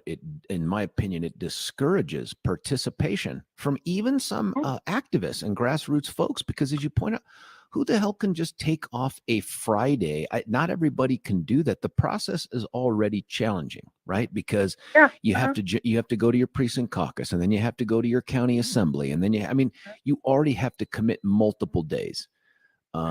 This is challenging. Yeah, it's a good question. I'll ask Dave the thought behind it. I presume too that, and I want to hear this from Dave, that what you're saying is accurate, which is, look, we got to pick somewhere, right? Like we could pick Grand Junction, but then that hoses all the rest of the state. We could pick Greeley, but then that hoses the rest of the state. I think to some extent we have to acknowledge that one of the limitations of the assembly process, which I've always accessed the ballot through, by the way, is the logistics. And the logistics no can doubt. act as a barrier to participation. Yeah, there's no doubt. And that's the hardest part there is. And I know that it's plagued every state chair. This is not specific to Dave Williams. This has plagued every state chair. And I know that's a problem. I just think that there are certain locations in this state that just make it the hardest, Pueblo, the southeast corner of the state. I know that Greeley would make it harder on some people, or Loveland would make it harder on some people. But man, Pueblo is in the southeast corner of the state, and that is just that really kills rural America when you're holding this at a time of the year where they are in the middle of planting season. Well, we're talking with Sherrie Peif. I could go on all day with you, Sherrie. Thanks for all this stuff and the insights and helping me craft at least one topic to cover with Dave Williams in the 8 o'clock hour. No. This is important. You can catch all of Sherrie Peif's great writing and investigative journalism out there on Complete Colorado page 2. Listen, here's what we're going to do. We're going to cut away for a break. We're going to come back. I want to get your texts and your emails on this. If you're a grassroots person, by the way, and remember, the Kent Theory ballot initiative that we talked about contains with it the provision to kill off the caucus system, to end the assembly process and make it a ballot-only thing. What do you think about all this? 303-696-1971. I'd also entertain any thoughts you have on questions that we should ask Dave. I love that guy comes on when he does. Hey, stick around. It's George Brauchler on The George Show, 710 KNUS.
George Brauchler back with you here, 710 KNUS. My thanks to Sherrie Peif from Complete Colorado, page 2. Through the Independence Institute, a lot of good deep dive journalism there. I'd never heard of this Colorado Forward Party. I've gone to their website. You can too, and check this thing out. I don't understand it. It just says, hey, let's all have grace and tolerance. By the way, any party that has a direction in it or a movement, it just, bull moose, didn't understand it, but okay. Democrats, Republicans, Green Party, color maybe, but anytime you hear progressive or forward, towards what, right? Like, if you're going to have a direction to travel, or at least some movement, what's it going to be? Well, this one seems like it's moving towards appealing to, I think, the center part of the electorate that isn't affiliated, but also, and I think there's a mistake here. There's a constant mistake with the unaffiliated folks. One, they want to call themselves independent. That's fake. Anytime the news you can't register as an independent. You can register unaffiliated, but you can't register as an independent. You're not independent. The vast majority of those folks that are unaffiliated lean in the foxhole one way or the other, sometimes more extremely than the parties themselves. And they think, like, for instance, some people are unaffiliated because they're like, Republicans are squishes. They're rhinos. They're soft. They're corporate. Dems, same thing. They're like a Bernie Sanders. The Democrats can't be left enough for Bernie Sanders. So he remains but it's really unaffiliated here in Colorado. And so now you have a party that stands up and tries to appeal to folks who are like, I've had enough. I've had enough with the contention. I've had enough with the battles back and I've had enough with all this stuff. Let's have a party premised on which principles? Well, no principles, but grace and tolerance. All are welcome, left, right, or center. And this is, when you click on the link, it says read more. This is the sentence they have for it. Forward is creating a political home for everyone willing to work together in good faith to find practical ways to make this country better. Well, what the hell does that mean? I mean, if you're a principled person, this is actually a party of no principles, where the principle is getting along or the principle is just doing something. But if you're a principled person, if you're a person that believes pro-choice, right? Like you're a person that believes that Colorado's law is exactly what should be the case, that a woman or someone claiming to be a woman or a pregnant person or whatever language we're using these days should have 100% discretion about when to terminate a pregnancy, whether it's the day of or the day of the birth, the day of the conception or the day of the birth, then that's fine. You can have that position, but not in this party, because that wouldn't be pragmatic. Hang on one sec. I'm going to point of personal privilege. Hey, I love you, Graham. Do great things at school today, buddy. Okay, I'll see you this afternoon. Then it's not a party of principle. It's a party of just compromise. We're the party of compromise. And for those people who malign rhinos or libos or whatever they call them now from either party, this is way beyond that. I don't get it. And good faith, who defines good faith? Second Amendment. I'll tell you what I think they're going to say the pragmatic solution to the Second Amendment is. Let's seriously curtail people's Second Amendment rights. Let's ban assault weapons. Let's limit who can possess firearms based on arbitrary things like 18 or 21-year-old. We don't have any data to back that up, but that's pragmatic. Everything is a matter of compromise. Well, when everything is a matter of compromise, there are no principled positions. There can't be any principled positions. That's not to say there isn't area to compromise on, but this, I don't even understand what they're getting into here. It just feels like it's, hey, do you want to go along to get along? We've got the party for you. It's the Colorado Forward Party. Here's another one. Work together, not against. The Forward Party will strive for collaborative solutions. Make sure they work and try something else if they don't. How does that play out when it comes to education? If you're a big-time teachers union advocate, public schools all the way around, I despise homeschooling and charters and all that other stuff. What do you do with that? What's the pragmatic solution? Are you going to engage in vouchers? How are you going to attract a single person from the left, a big government education person, to a party that says, well, the data says we should try vouchers. And if it doesn't work, they'd freak out.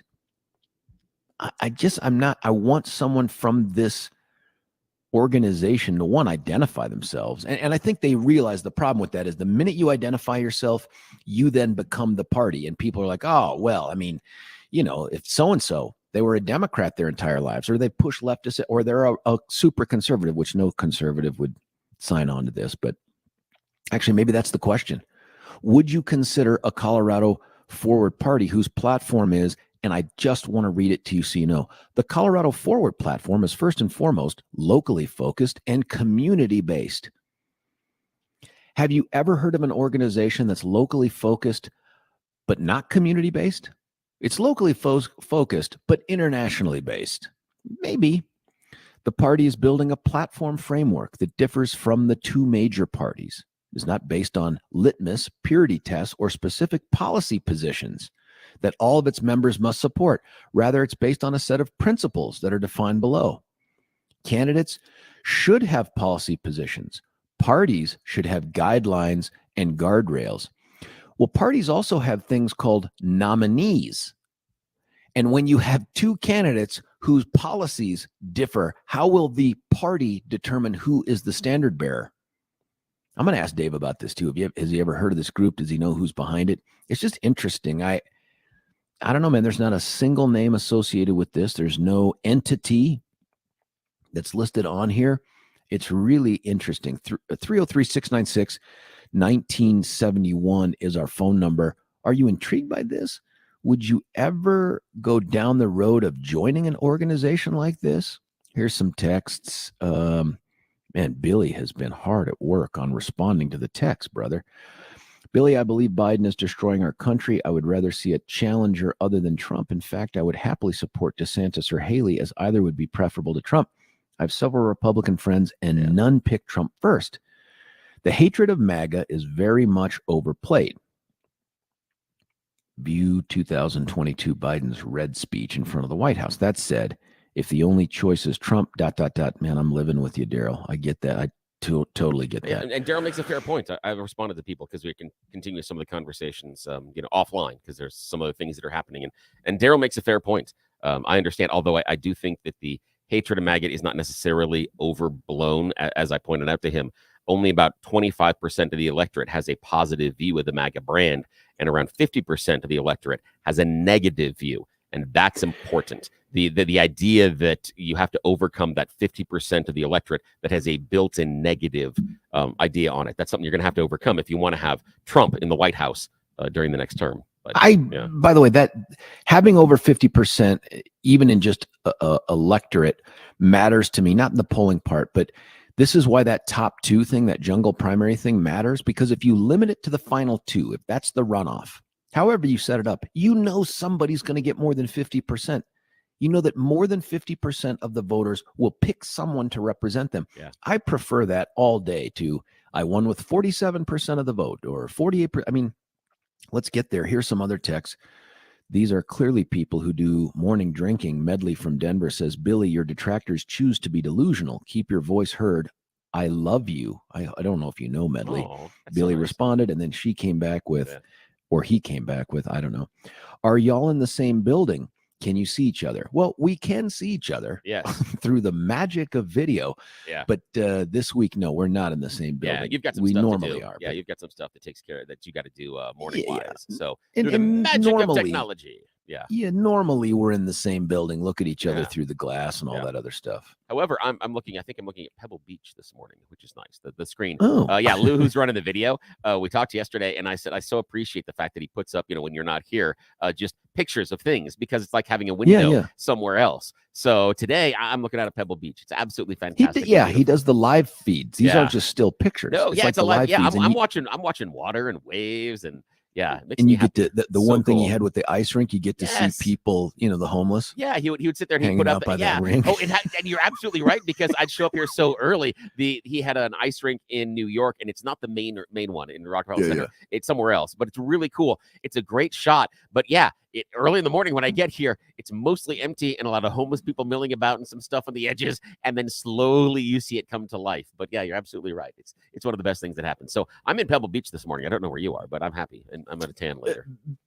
Billy, when I come back, of course, we want the phone calls at 303-696-1971. But I would like you to, as we wrap up this segment, though, I'd love to hear your thoughts on the Colorado Forward Party. Save them. Don't do it right now. Just, save them. I'd love to hear that. But before we cut away, I want to talk to you men out there who are looking in the mirror every day and saying, what the hell happened to my hair? When did I get to look so much older than I am and than I actually feel? I get it. And by the way, not fair that society puts so much value into the aesthetics, but we do. And that's okay. That's the reality that we're living in. So if you look in the mirror and think, man, my friends that all have a full head of hair, and if you're me, then you bemoan the fact that it's gray, they all look younger. They all seem more energetic. I want to join that crowd. Well, Dr. Tanya Pauls at Advanced Hair Restoration has the offer for you. In fact, it's the only offer you need.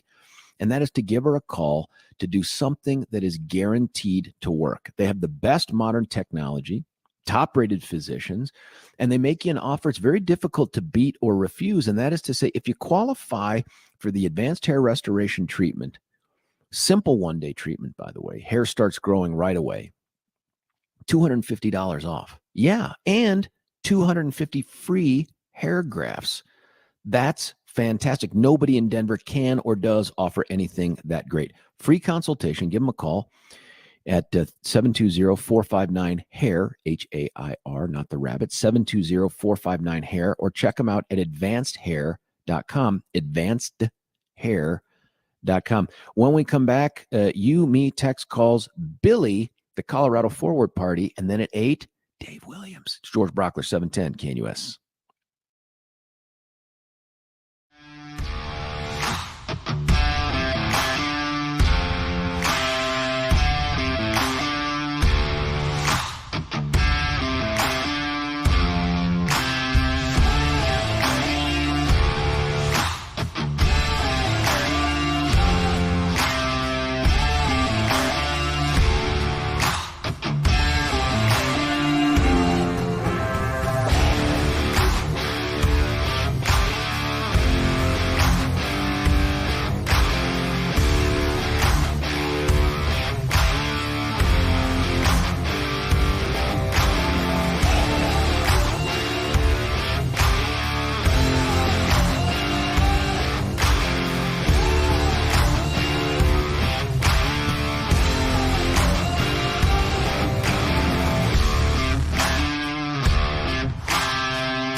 George Brauchler back with you here, 710 KNUS. That takes us through the entire 7 o'clock hour. I can't believe it.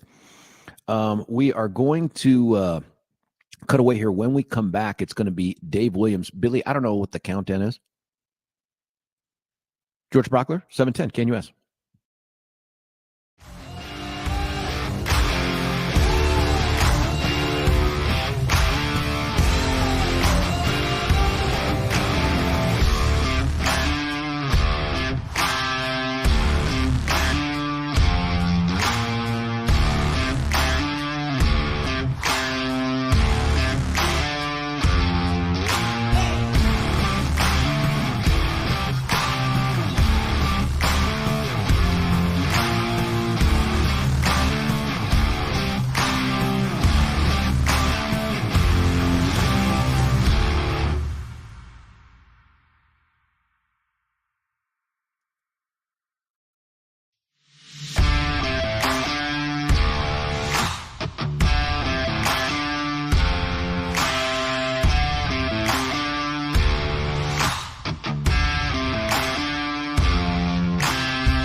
George Brauchler back with you halfway through the Tuesday show on this 12/12/2023. Pleased to bring up on the VIP line, and he is great about coming on a regular basis to update us on all the things that are going on with the party that matters. His name's Dave Williams. He is the chairman of the state GOP. Dave, thanks for joining us, man. Yeah, you bet, George. Happy to do it. Hey, I'll start with where we finished off the last hour. We had Sherrie Peif from Complete Colorado on, and she told us about this effort at the group that I think is trending towards pushing the ballot initiative. That is the jungle primary, the ranked choice voting, and then it's this group that nobody knows who it is.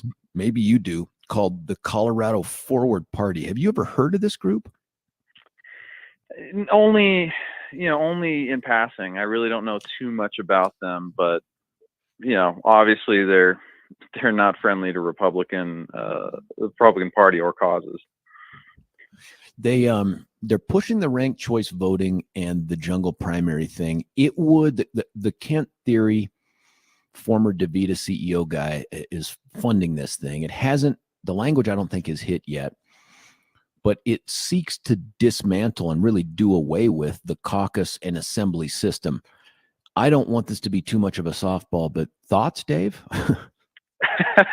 Well, obviously we oppose it, and it's even worse than that. It would ultimately do away with the Republican Party and probably the importance of any major political party. We do have a two-party system, and we should seek to protect that. But in this new system, it does away with caucus assembly. It also does away with nominations altogether. It would be the death nail for any party, especially the Republican Party, in light of campaign finance laws, and then of course automatic voter registration that puts new voters into the unaffiliated category to begin with. So it's not good. It seems to me that the goal here of this is to try to moderate candidates. Like I'm not convinced that any election system should be trying to manicure or manipulate who makes it onto the ballot, but rather just set rules that provide an opportunity for, in our case, the Republicans and then the Democrats. And I don't know if there'll ever be another major party, Dave, but with this thing in place, it seems like all it wants to do is to try to moderate candidates. Yeah, I would agree with you, George. No election system should try to predetermine the outcome of who people ultimately want to vote for. This is a problem that happened in Alaska. You have a Democrat representing that sole congressional seat for them when the majority of folks wanted a Republican. That's the problem with these types of systems, is that they're trying to get to an outcome ahead of what the voters may want. And we should seek to oppose it, and we will. We do oppose this, and we view it as an existential threat to our party and ultimately to our ability to have balanced government. I think the opposite's going to happen. You're going to have more Democrats get elected than not, and any major statewide office we're going to be hard pressed to elect Republicans, because that system just doesn't serve us. I think across the country, California and elsewhere, you can see that Republicans are hard pressed to win in these types of election outcomes.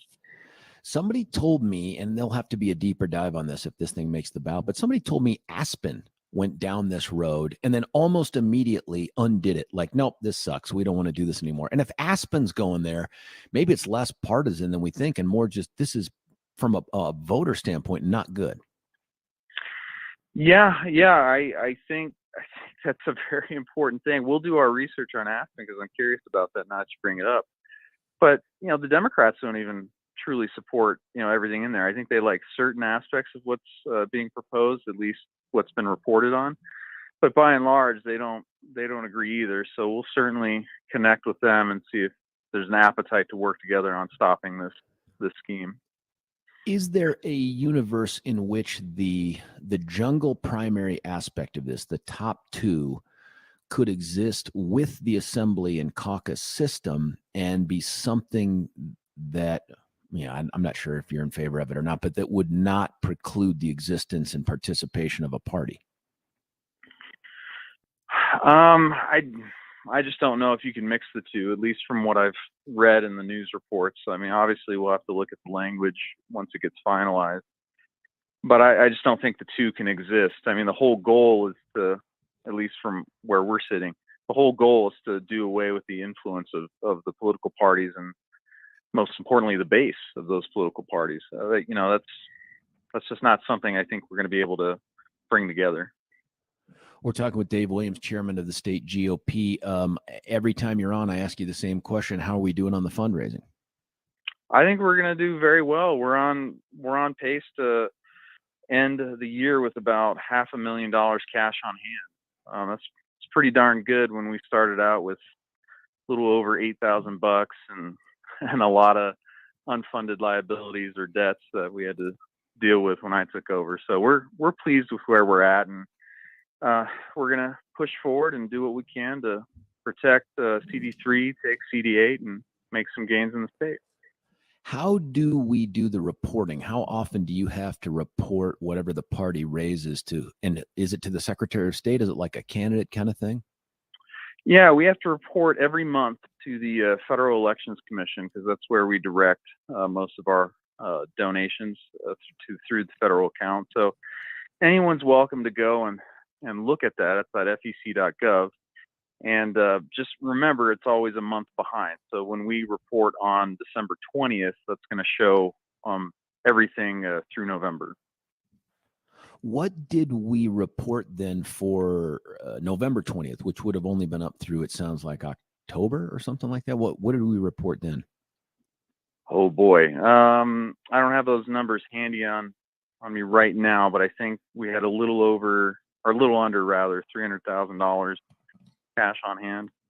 So, well, I'm anxious for us to hit that number, man. Again, it's not enough to make the kind of difference that a lot of these races are going to need, but it's something, man. $500,000 is something. Is that cash on hand or just total raised? Cash on hand. And I think we're gonna. That's great. Yeah, it is great, and we're waiting to see what the Democrats come out with. But last month we had a little bit more cash on hand than they did, and we'll see what comes out when the December reporting is made public. So, I mean, we're doing well for all things considered. I know some of the Republican detractors out there won't be happy to know that we're surviving and starting to turn a corner here. But at the end of the day, we all need to get together and defeat Democrats. Our state can't afford this, especially if Kent Deary is successful in his ballot initiative. Agreed on that. Let me ask you about the state assembly. I had not heard that a location had been picked, but Sherrie Peif said that one's been picked. Are we doing this in Pueblo next year? Yeah, we are. We're going to do it in Pueblo. I've been finalizing the contract with the fairgrounds, but as soon as I sign that, we're going to send an email out letting everyone know that, hey, it's going to be in the event center at the Pueblo Fairgrounds on April the 6th. How do you talk with others in the Republican Party, grassroots folks, who are saying, sweet mother of goodness, when you pick a place like Pueblo, you've just made it an all-day event for me just to get there. Mm-hmm. What do you say to them? I say to them that there's not a lot of venues to pick from generally. We actually looked at seeing if we could go to Grand Junction, for instance, because I know there'd been an appetite for that, but there's just no venue that could hold, 5,000 to 7,000 people. And that's, those are the numbers we're talking about. So it was a combination of what venue exists up and down the Front Range, of course, the election calendar upon which we do it. And 3, is there a place that we could maximize, our ability to excite voters and mobilize people for 2024. And of course, Pueblo's one of those places where it's turning red, it's shifting red. We had a great election night in 2023. And of course, we want to protect Congressional District 3. So selecting that site kind of made all the sense in the world when you balanced out all the different interests. I get that. I understand that. And frankly, you have to pick a place, and any place you pick is going to create travel for some folks. And I think that I get that. I think that there are those who look at the population center of the state and say, hey, if we're doing something that's going to have more participation, shouldn't it be centered there? And others will say, but then you're going to disadvantage the folks that are out in the rurals that may not be able to commute that distance. It's a tough one. It is. I'm less concerned with where the state assembly holds the state assembly than I am with all of the other districts that try to co-locate their assemblies with the state assembly. So when you have these other 8th congressional district was one Sherrie brought up, or others, they don't even hold their assemblies in the district where the person is going to represent them. Instead, they move it to be wherever the state assembly is. So had you done grand jury? You've been through this, Dave. You've seen this thing. Right. That is a bigger issue for me than the location of the state assembly. And I talked with Stephen Allen, fantastic dude, attorney out in Douglas, good conservative. And he said, look, part of the reason that you're going to see that is because the calendar is just so jacked up. And those aren't his words, those are mine. It's so truncated that it's difficult to go from county assembly to any other thing that takes place before the state assembly. What's going on there? Is that legit? Yeah, that's actually very legitimate. The election calendar was a big factor in all that. And, just so you know, these multi-county district chairs, and they're able to hold their assemblies anytime between, after the county assembly and before the state assembly. It's just that it is hard to do it on your own. So I think through custom and past practice, the party has always offered a venue the day prior. No one has to use it, but they typically end up using it because they're kind of in a rock and a hard place. There could be some state law changes that give us a little bit more flexibility, and I'll certainly explore those ideas with the upcoming session. But it's kind of like we had no choice.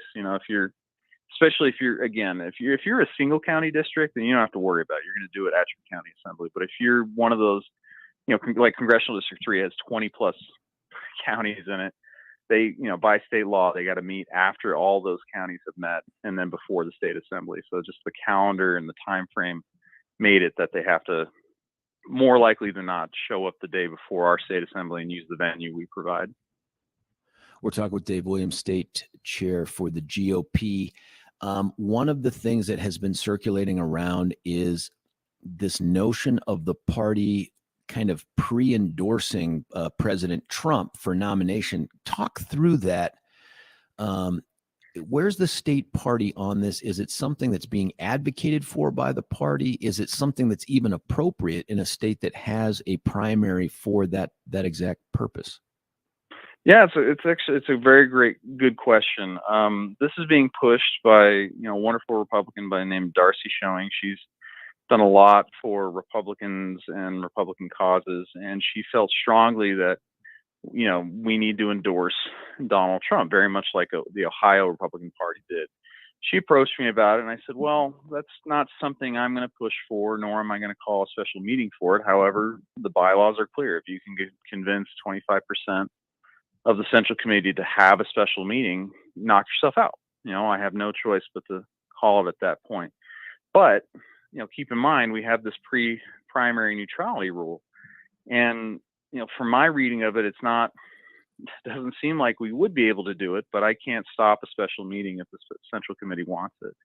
So I sent out an email to everyone, letting them know that, look, until you tell us otherwise, we're going to treat, all candidates fairly and neutrally, with respect to this presidential primary. But yeah, this is something that anyone can do. Any Republican can petition their state Central Committee to hold a meeting. My sense is we're going to have an opportunity to endorse a candidate, but it's through that statewide primary process. And I predict it'll be Donald Trump. I mean, going away. I don't think I haven't looked at any polling, Dave. Maybe you have. I don't know that there's a close second here or anywhere for that matter. Yeah, I mean, that's certainly the argument that I would put forward, among others, if there is a special meeting. Like, hey, look, we're very close to the presidential primary on March 5th anyway.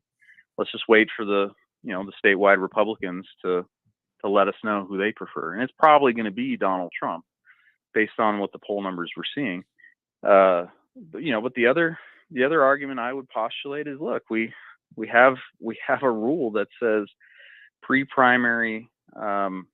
Any candidate for designation or for nomination, the party needs to remain neutral. I'm not sure, what the argument for endorsing Donald Trump would be in light of that provision we have.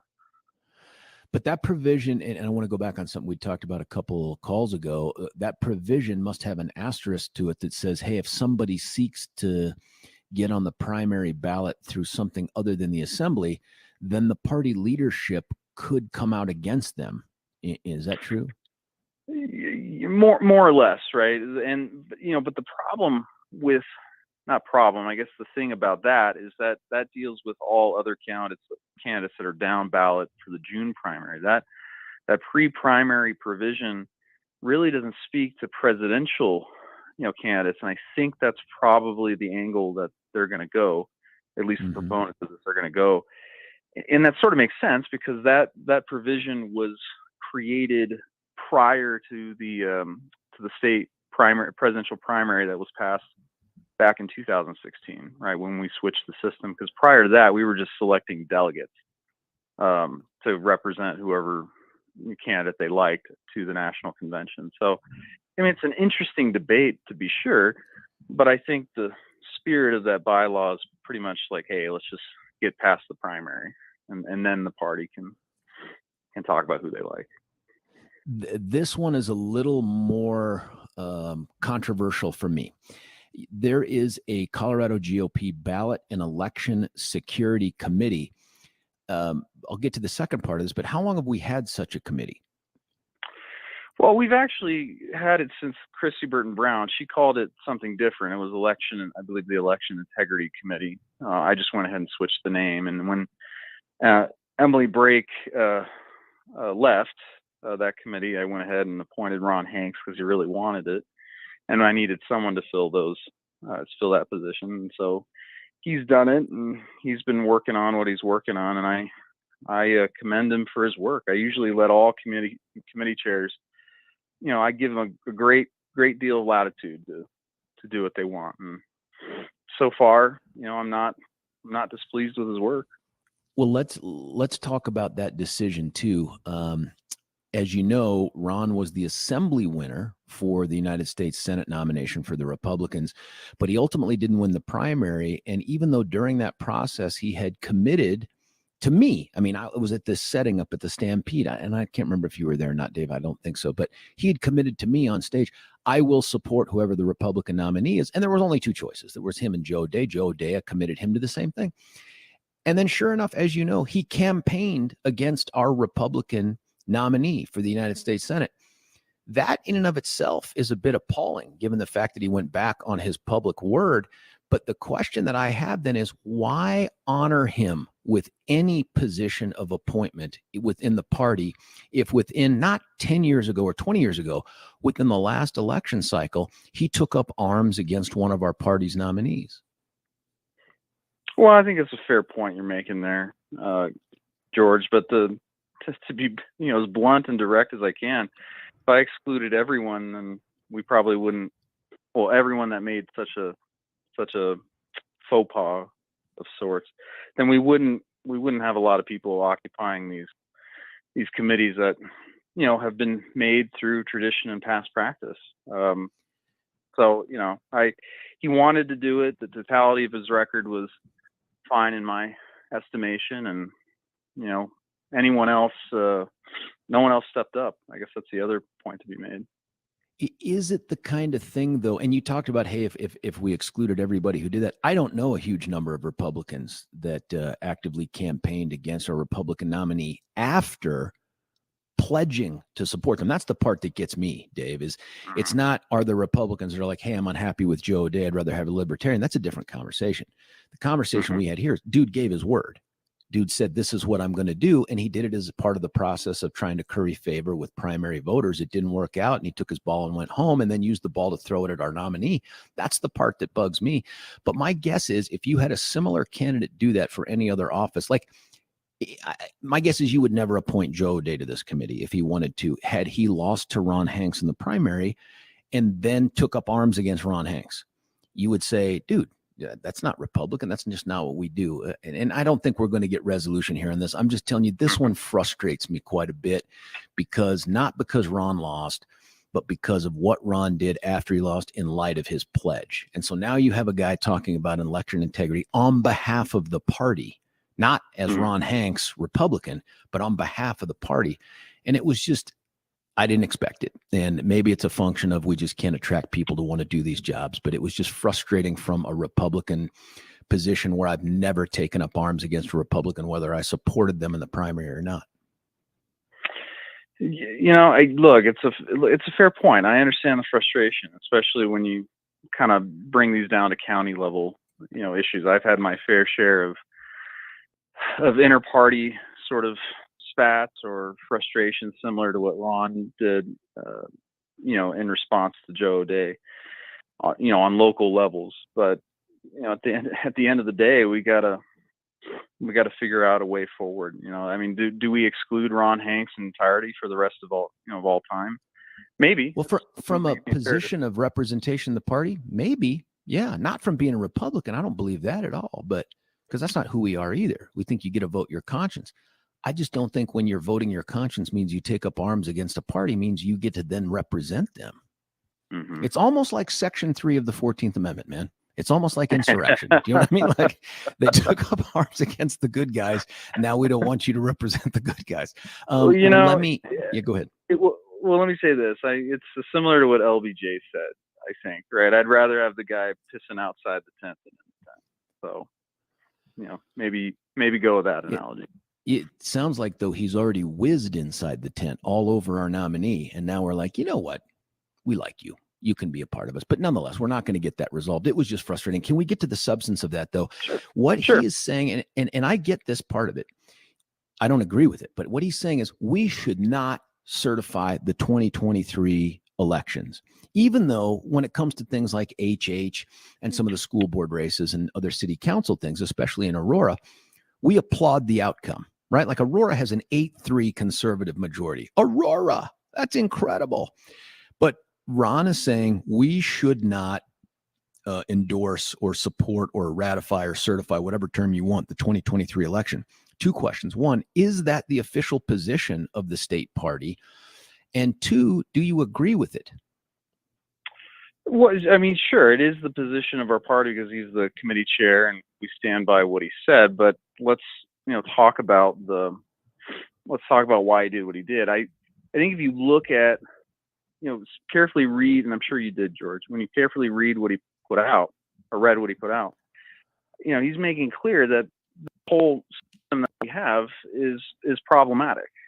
We still have systematic problems, whether it be from dirty voter rolls, signature verification, ballot harvesting. Those are clear, and I don't think any Republican would dispute that. Number one. Number two, the whole certification process is not really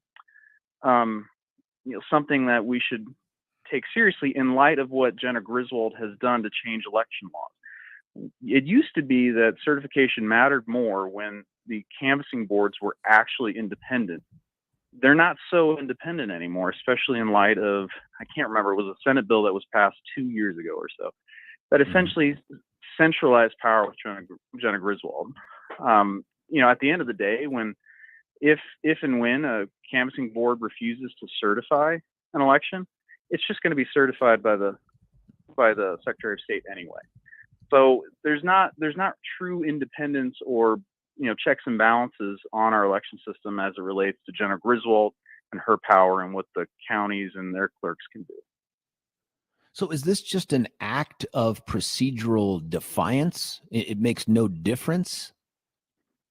I think it's both, right? I think the procedure is laughable, and I also think that there are systematic problems in our election system until they're fixed. That's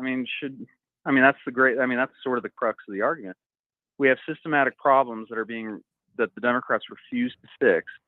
So do we sign off on something like that and say, yep, everything's great, right? It was great for us on 2023 election night, but so what? If the election system is messed up, right? If we still have dirty voter rolls, then how do we approach that?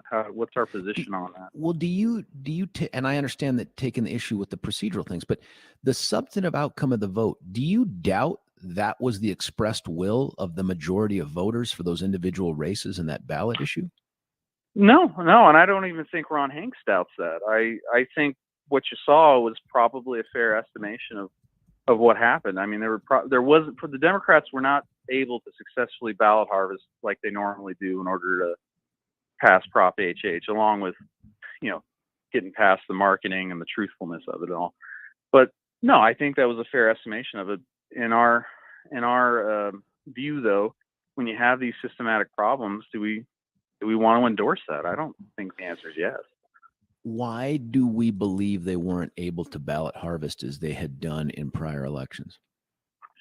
Well, typically off-year elections like this, they always have a lower turnout, and there's lower enthusiasm and motivation to go do this kind of stuff. I think Prop HH being as deceptive as it was, and that being reported widely, also depressed probably the other side. And probably money. That's the other thing to keep in mind. A lot of money is going to have to be saved up for 2024 in order to, help get Joe Biden across the finish line with his sagging numbers. So all those different things probably added up to our ability to get across the finish line better than the other side. Would we advocate for not certifying the outcome of the primary election, which will be managed in the same way as the general, if Trump wins Colorado's primary? Will we say do not certify that election? Or let's say he even wins Colorado. I don't expect that to happen. I don't think you do either. But let's say he does. Let's say things change and Biden's tanking so hard, and he is, that Trump figures out a way to pull us off. Would we also then advocate for do not certify that election? I mean, probably is the answer, but I'd let Ron Hanks want to do his work and see if we have any updates on some of these fundamental issues, right? I mean, if we still have dirty voter rolls, we have dirty voter rolls. What other tool do we have at our disposal other than having members of a canvassing board put forward a minority report, right? I mean, a lot of this is a protest, and that's one way that I think people should look at it. And then finally, is there anything that Ron could put out in his capacity as the election security guy that you would say no? Well, sure, but I don't know what that would look like. I mean, if he put something forward that was absolutely, outrageous and didn't have some sort of, basis in reality, then sure. But I don't know what that looks like at the moment. I get it. Dave, you've been so generous with your time. Thanks for doing this. I appreciate all the updates on this big year in front of us, even though the big election seems to be president. And I just feel like we're stuck in this place right now where the chances of a Republican nominee, Trump or otherwise, winning the state are just not where they should be, man. And so with that being the biggest race out there, so many of the other races take on a different level of importance. We have no governor, no senator, nothing like that. And the congressional races you identified are the big ones. I think it's no problem hanging on to the 5th. I think we're going to win the 4th, of course. Don't know who that nominee will be. But the 8th and the 3rd, man, big question marks. I mean, I want to hold on to the 3rd and pick up the 8th. You feeling good about that? Yeah, I'm feeling good about the 3rd. I'm feeling optimistic about the 8th. And the other thing that we should understand is we're going to try to make gains in these elective seats, but we're also having to play a little bit of defense and potentially some offense on ballot initiatives.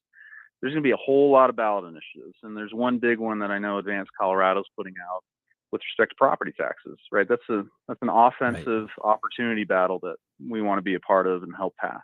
So lots going on. There's also going to be that truth in sentencing one. I don't know if you've heard about that from Advanced Colorado, but they want to try to do something crazy, like mandate that violent criminals serve a minimum of 85% of their sentences. Shocking. I'm hopeful that that's something that jives with us too.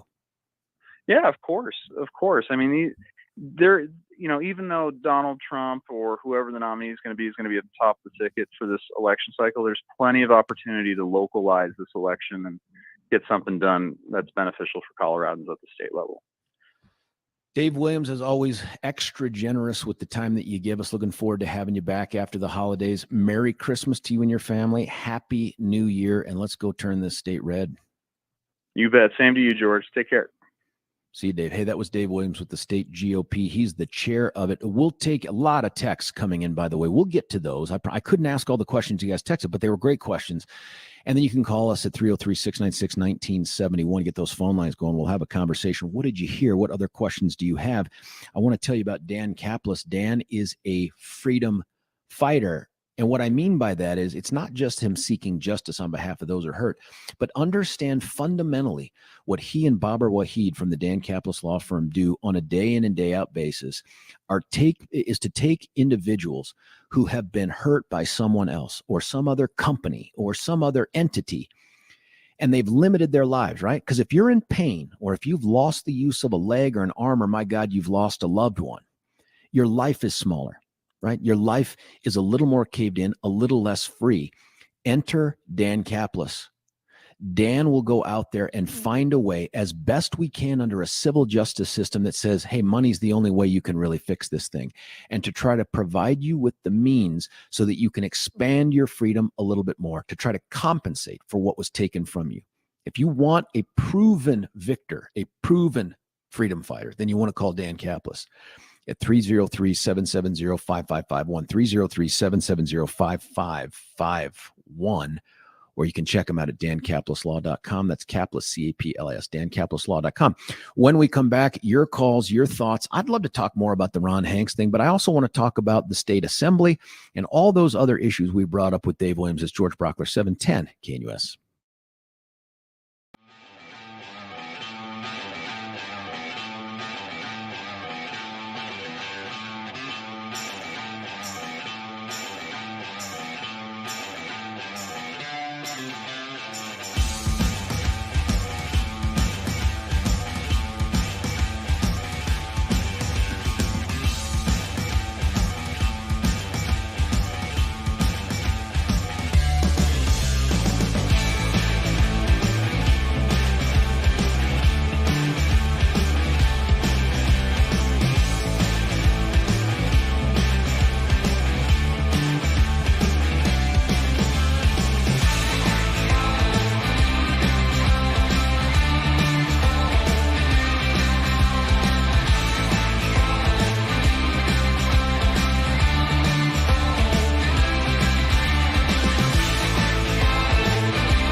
George Brauchler back with you here, 710 KNUS. My thanks to Dave Williams. We took Dave long for obvious reasons, man. The guy's just in the know and represents the state on all these different things. We got to have Dave on. It has caused full lines, which I love.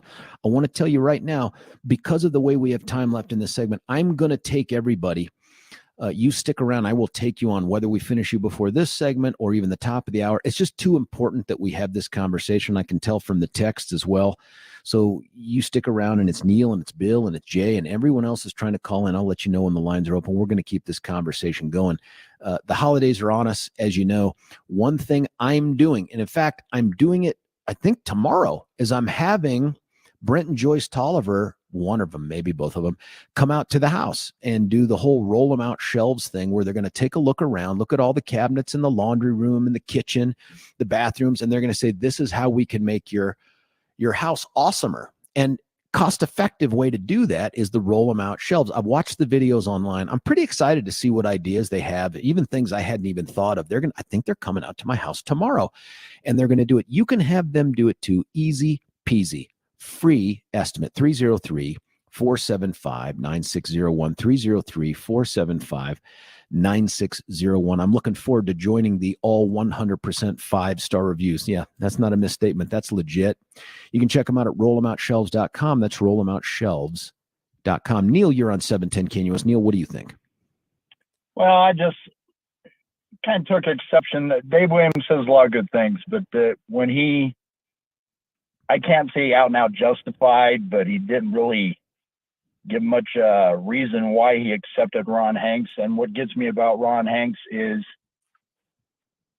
first off, I think he kind of sabotaged us at the last election when he went back on his word about supporting Joe Day. But the other thing that really gets me is, now that he's come on board, Dave Williams took him on board. I don't hear any kind of remorse or apology on his part for at least admitting that what he did was probably not the best thing. So we just accept what he did and move on, but without any consequence, or at least taking him to task for his stupid comments or lack of support, I should say, of Joe Day. Well, Neil, you bring up a good point, and that is, we're also prodigal son folks, right? Like, you come back to the fold, we want to accept you, but part of that is the admission that you did something wrong and that you wouldn't do it again. Unfortunately, and I wish I'd have thought your smart question to ask Dave, and that is, what message does this send to any other Republican candidate out there?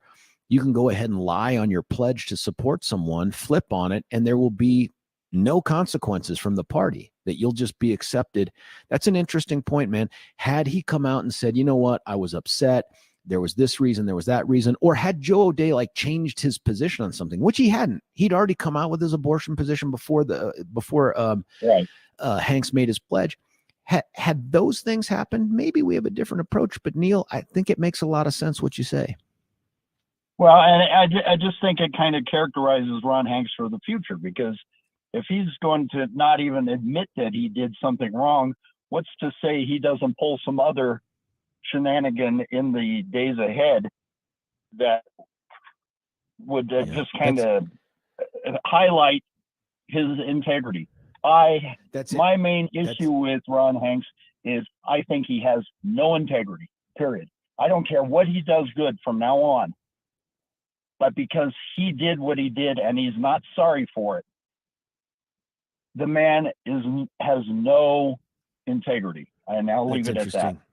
Neil, thanks for the phone call. Neil's line is open at 303-696-1971. The seeking forgiveness thing matters, right? Like, nobody expects anyone to be perfect. I'm not sure that you can, in the heat of passion, go back on your word to support the nominee. But remember this too. We're the party that supports a guy for president who back in 2016 said, I will not pledge to support whoever the Republican nominee is. And he's not going to take the pledge now. So I don't know, man. Maybe we're just in a post your word matters in a campaign kind of a party. Neil's line is open, but Bill and Jay, I promise I'll get to you. I just got to cut away for a break. We've just got a lot to do. And then I'm going to keep this going into the 9 because the phones just keep lighting up. The texts just keep coming in. What did you hear? What do you think about this idea of appointing someone to an election security position who took up arms against a party. Are you satisfied with the answer that you heard that, well, hey, nobody else seemed to want to do the job? Is that sufficient for you or something else? 303-696-1971 is the number. George Brauchler, 710 KNUS. Say goodbye to clutter and hello to convenience when you experience organization transformation in your home. Roll 'em Out Shelves, your clutter transformation experts, create affordable Colorado-crafted organized storage solutions. These custom options will maximize and organize your kitchen and bath storage as Roll 'em Out Shelves carefully designs and builds roll-out drawers to fit your space perfectly to clear the clutter. Contact owners Joyce and Brent at Roll 'em Out Shelves to schedule your free in-home estimate today.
George Brauchler back with you here, 710 KNUS. We are running up against the end, and I'll tell you, I want to have longer conversations. I'm not the hit and run kind of radio guy that's just like, hey, say your 30 seconds and go on. If I have the ability to keep you longer, that's exactly what I want to do. So if you stick around online, I promise that we're going to get to you. I need to talk to you about our good friends at Beau Visage. That's because this is the holiday season when they offer their bestest, favoritist package. That's the half-day spa treatment. You don't have to do that, by the way, for someone you love. You could just get them a trinket or something that they'll admire for a little bit and never use again. Or you could give them an experience they'll thank you for and they'll start to expect and want every single holiday season.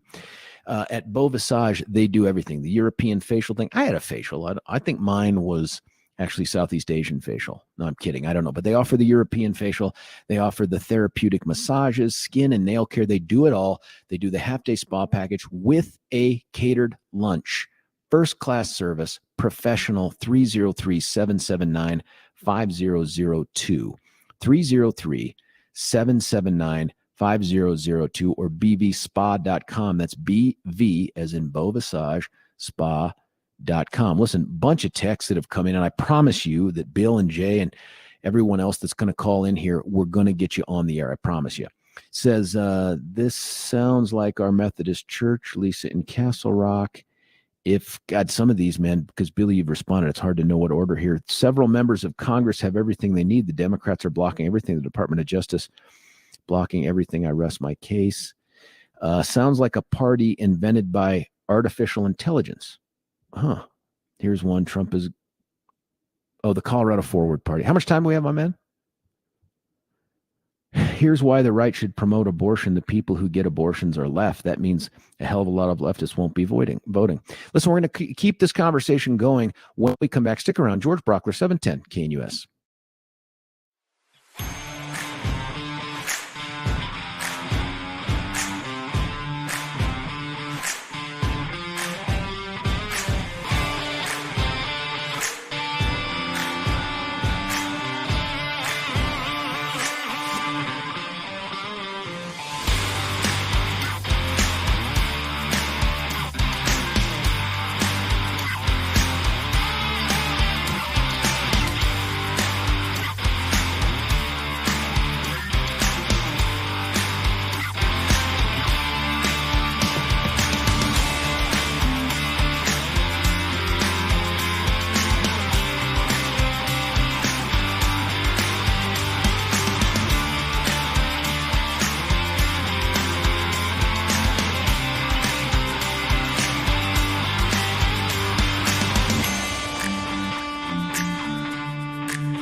George Brauchler back with you here at 710 KNUS. It's the final hour of the show. In the last hour, we had State GOP Chairman Dave Williams on, and we covered a whole bunch of topics, some of which have engendered some phone calls here.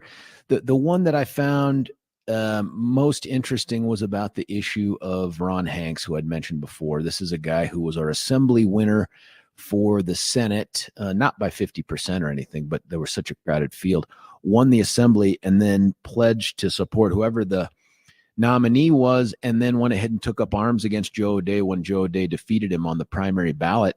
And now he's been placed in this position by Dave to be the election security guy, whatever that is.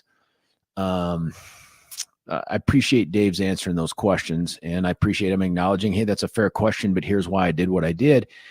Not an appointed position by anyone other than Dave. It's not like the committee votes on him or the membership of the body does. I'm just interested to know how that strikes you, and if that's an indication to you of where we're going. Remember, too, the other change in the rules that we have recently is that if you're a county party person, a county leadership person in the party, you can take up arms against another Republican if they choose to access the ballot through something other than the assembly. Why? I mean, that's just tough. It's just, I get the idea that we don't want to lose the assembly and the grassroots process, but I don't get trying to say that's it. We're going to go ahead and allow those folks to take up arms against the people that access the ballot by petition. But what do I know? I'm just a me. 303-696-1971 is the number, and we're going to get to Neil and Jay here in just a moment. But not before I got to tell you about a couple things here. One is Gay Rebel with Empower Home Team. If you're out there looking at the real estate market, and I just read another article, 2 articles, in fact, that were so weird. One of them is like, now is the best time to buy a house. The other one was your opportunity to buy your next house may have passed you by. And it's like, wait, what? And you've got experts in these fields, economists, realtors, all this other stuff. Don't settle for that. Call your local realtor, expert, superstar, family builder, family houser. That's Gay Ribble and the Empower Home Team of Keller Williams. You call them at 833-301-SOLD, because that's what they do with your home. 833-301-SOLD. The other thing that they do is they provide you online at sellwithcertaintycolorado.com a ton of resources. They don't make you hire them to make you smarter. What they know is the more information you have, the more likely you are to say, I trust Gay and the Empower Home Team. So go to sellwithcertaintycolorado.com. That's sellwithcertaintycolorado.com. Get out of your house for top dollar. Get into your dream house. Call today. Let's go right back to the phone lines. Bill, you're on 710 KNUS. Bill, what do you think? Morning, George. Yeah, I wanted to set the record straight on this ranked choice voting, which is also known as instant runoff voting, the exact same thing. And he made a comment about Alaska, meaning that a lot of people think that they used the system up there and that caused Sarah Palin to lose to the Democrat because Alaska is a Republican state. But that's absolutely not true. If you look at the data, well, and by the way, the way instant runoff voting works is it just doesn't let somebody win with a plurality. At some point, somebody's got to get the majority of the votes cast in that round of voting. So you don't get some one-off, getting into office through the back door. So what happened was you had two Republicans. Bill, hold on, Bill. Wouldn't that take place if we just did a top 2 or a jungle primary? Wouldn't the same thing happen? Yes, exactly. But how do you get to the top 2? You have to have some kind of runoff. You have to have some kind of a pre-selection process. Well, yeah. That you have a primary, no doubt about it. You have a primary, but that primary is just anybody who can access the ballot through whatever mechanism is there, and whoever the top 2 vote getters are, move on, and then they get the vote. And this incorporates that same process. I mean, it incorporates the exact same process. We went through this with Denver. You do it in the Republican Party. You eliminate the outliers, and then you go to the ballot with, in the primary could be up to 3 people because you need 30% or more if you do the petition thing. But basically, it's the same process with the same intention either way. But by the way, if every system has its own advantages and disadvantages. The system we typically use is called plurality voting, where whoever comes out first wins, no matter how small their support might be. If we use that system that everybody's familiar with and everybody likes, if we use that in Congress, say, you know who our Speaker of the House would be? Hakeem Jeffries, because he beat Kevin McCarthy 14 out of 15 times. And then he beat these other guys every other time except the last time. And the reason he's not is because they use, a system that demands a majority rather than a plurality. Yeah, but that right? system is a top two. Just by definition, it's a top two. You have the Democrat and you have the Republican. So I don't think that's a call for ranked choice voting in Congress. Well, I'm just saying, if you use the system we use now in Congress, Hakeem Jeffries beat Kevin McCarthy the first 14 out of 15 votes. So obviously, this idea of plurality voting, the guy who comes in first, even though most people don't want him, they don't use it there. It's a little fake. It's a little fake to use that as the analogy, because out here in our world, outside of Congress, there are multiple parties. Like libertarians can cause Caraveo to become the congresswoman. Inside of Congress, you don't have that. You have people that choose to caucus with others, even so. It's kind of fake, right? Yeah, you don't have it in Congress. You could, by the way, Bernie Sanders is not affiliated with a party. Neither are a couple of other people. Nobody caucuses with the Dems. When you've got the Freedom Caucus behaving like a separate party, it's effectively the same thing as if they were a separate party, right? I mean, the Freedom Caucus is the ones who gave Kevin McCarthy. Yeah. Anyway, it's still let's the get back to this Republicans thing. and the Dems that vote, but nonetheless, I'm not a fan of the ranked choice voting thing, man. I like the idea of one person, one vote. Go on. Well, what happens in Alaska is you had two Republicans. In the initial round, you had a Libertarian, some write-ins, two Republicans, and a Democrat. The Democrat took 48.7% of the vote in the first round. The Republicans were at 25 and 23%, and then, pocket change on the other guys. So you get rid of the other two guys, you have the second round. In the second round, the Democrat went up to 49.2%, and the Republican Palin was at 26.3%, and Begich was at 20.5%. So Begich goes because he came in last. Now you're down in round three, you're down head to head, Palin against Patola, the Democrat, which is what you could have had in the system you said. Guess what happened?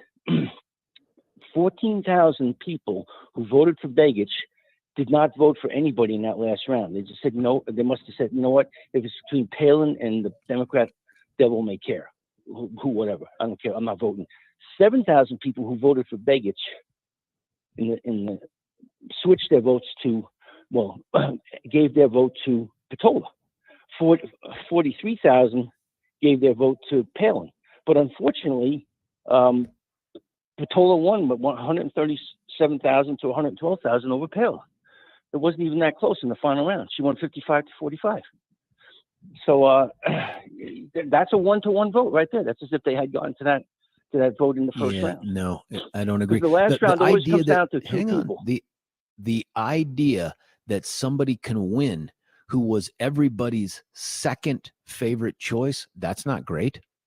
If you can win without being somebody's number one choice on a ballot, that is not a system I would support. Do you realize that Barbara Kirkmichael would be congressman now if we use ranked choice voting in her district? This sleepy libertarian got on the ballot. She'd also be the congresswoman if we just did the top two. We don't need ranked choice voting to do the top two, right? Well, ranked choice gives you the top two in the end. It gives you the top two. Yeah, it's the process of getting to that top two that I really don't like. That process of trying to encourage someone who is the third most likable or second most likable person to a majority. That's the person that gets it. You don't have to be anybody's first choice. But this is something that I'd love to talk about with Matt Crane and some other experts on this too. I get how it works. I also think that ranked choice voting far too confusing for voters.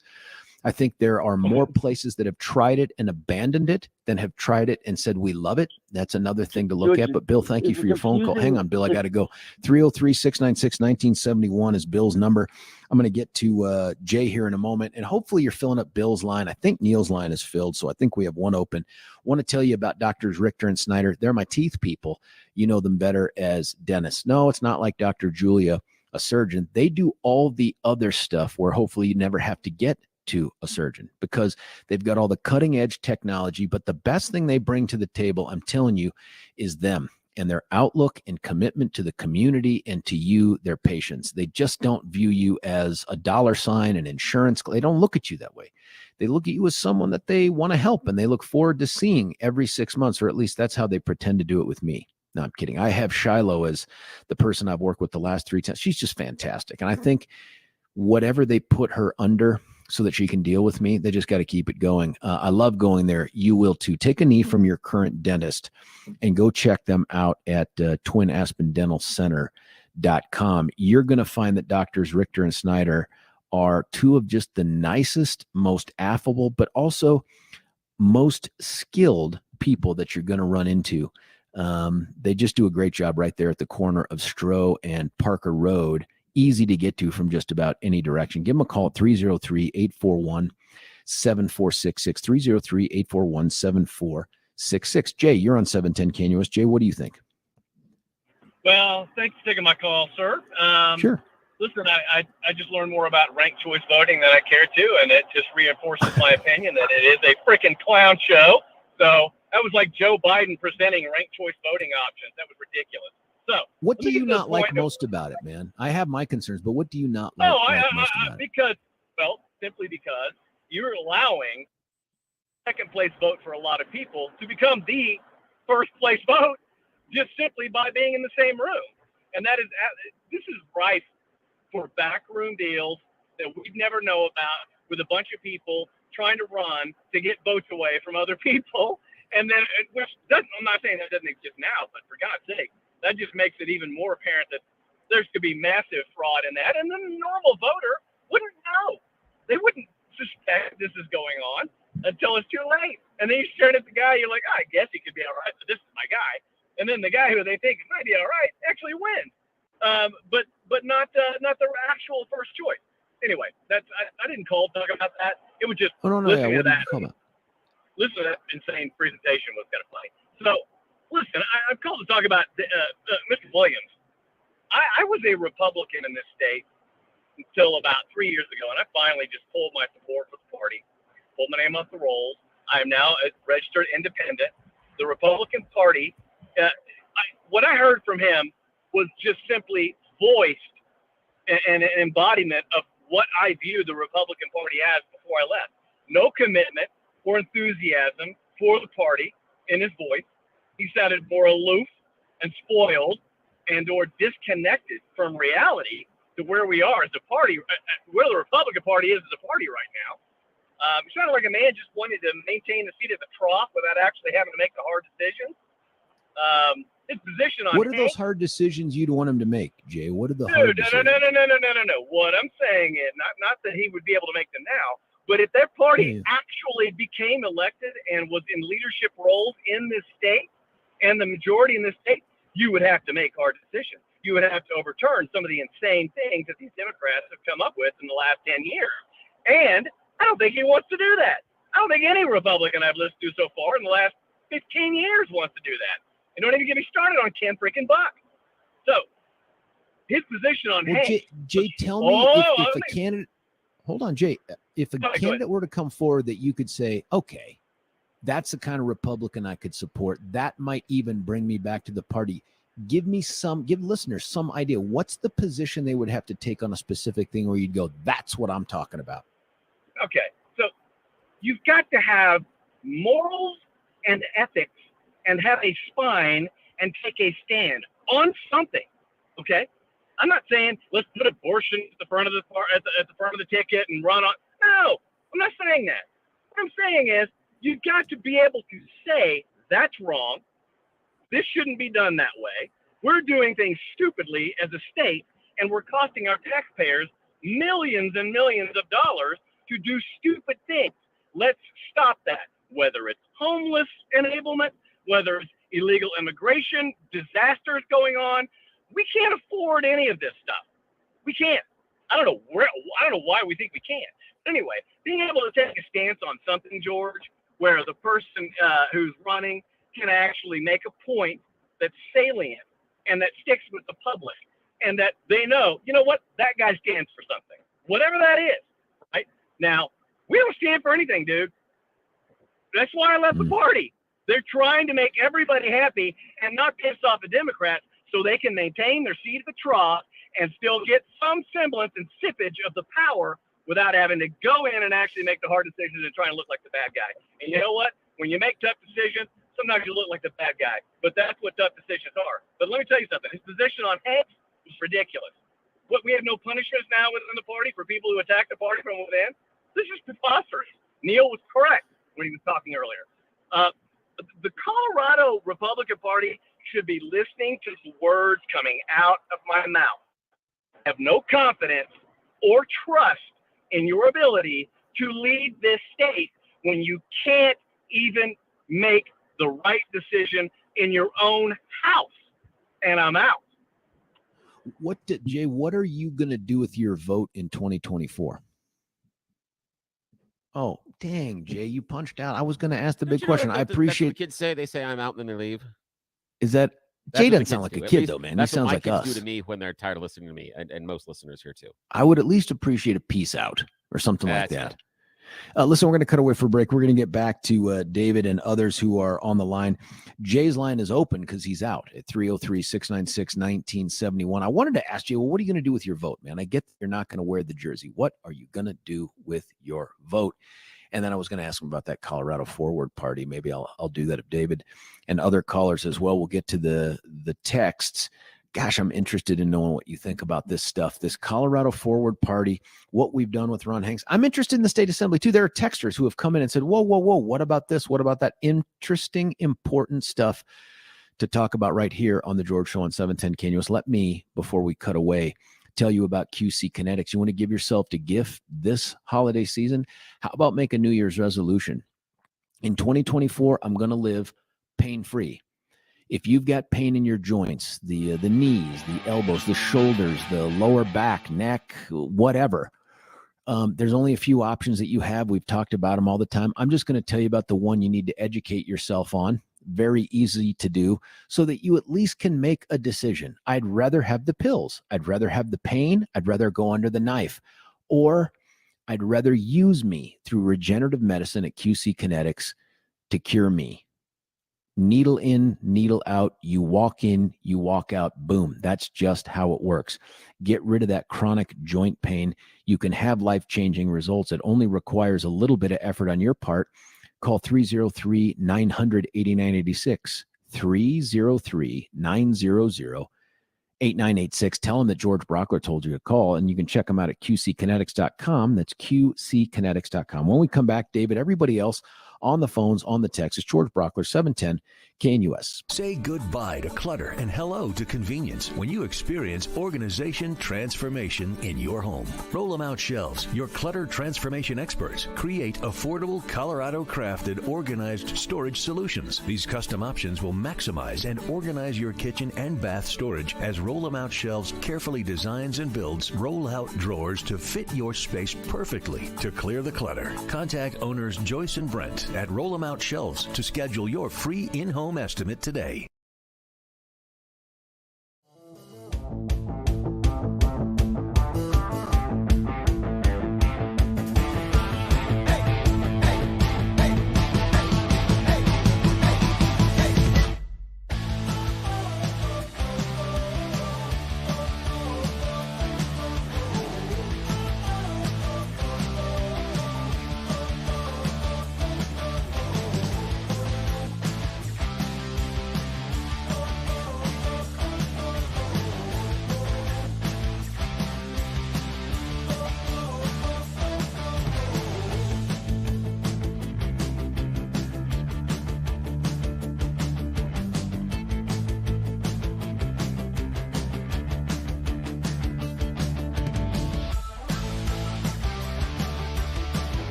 George Brauchler back with you here, 710 KNUS. Just talking to Billy off air about Step Denver. In part, we were there last week, had a great time.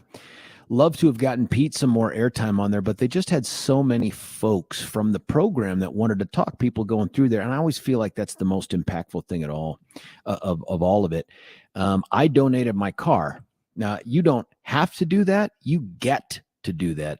I donated that car because whatever dollars would have come into my pocket, I could have consumed or spent on something, and it wouldn't be that was awful, but I got to use that car to save a life because every vehicle donated gives one man the opportunity to have that safe, structured place to call home as they work to get sober, maintain sobriety, and not be homeless. They don't take any taxpayer money, man. Step Denver takes no taxpayer money. They need you and me to help them get it done. And so I did it. I donated my car. Give them a call, 303-296-9020, 303-296-9020, or visit stepdenver.org. That's stepdenver.org. Billy had an update on how we did last week. We raised over $210,000 because of everybody's generosity. That is not because of you. That is not because of me. That is because of our audience. Our audience opened their hearts and their pocketbooks. More than $210,000. That's going to send more than 40 men fully paid for through the program. Again, guys, you changed lives this week and last week. You did. You know what's crazy is, remember when they set the initial goal, it was like, well last year we'd gotten like 183, 185, and they're like, well, we're going to shoot for 200. I didn't think we were going to hit it. I didn't want to say anything about it, but you and I did the double take. As soon as they said that, you and I did the look, and we looked at each other like, uh-oh.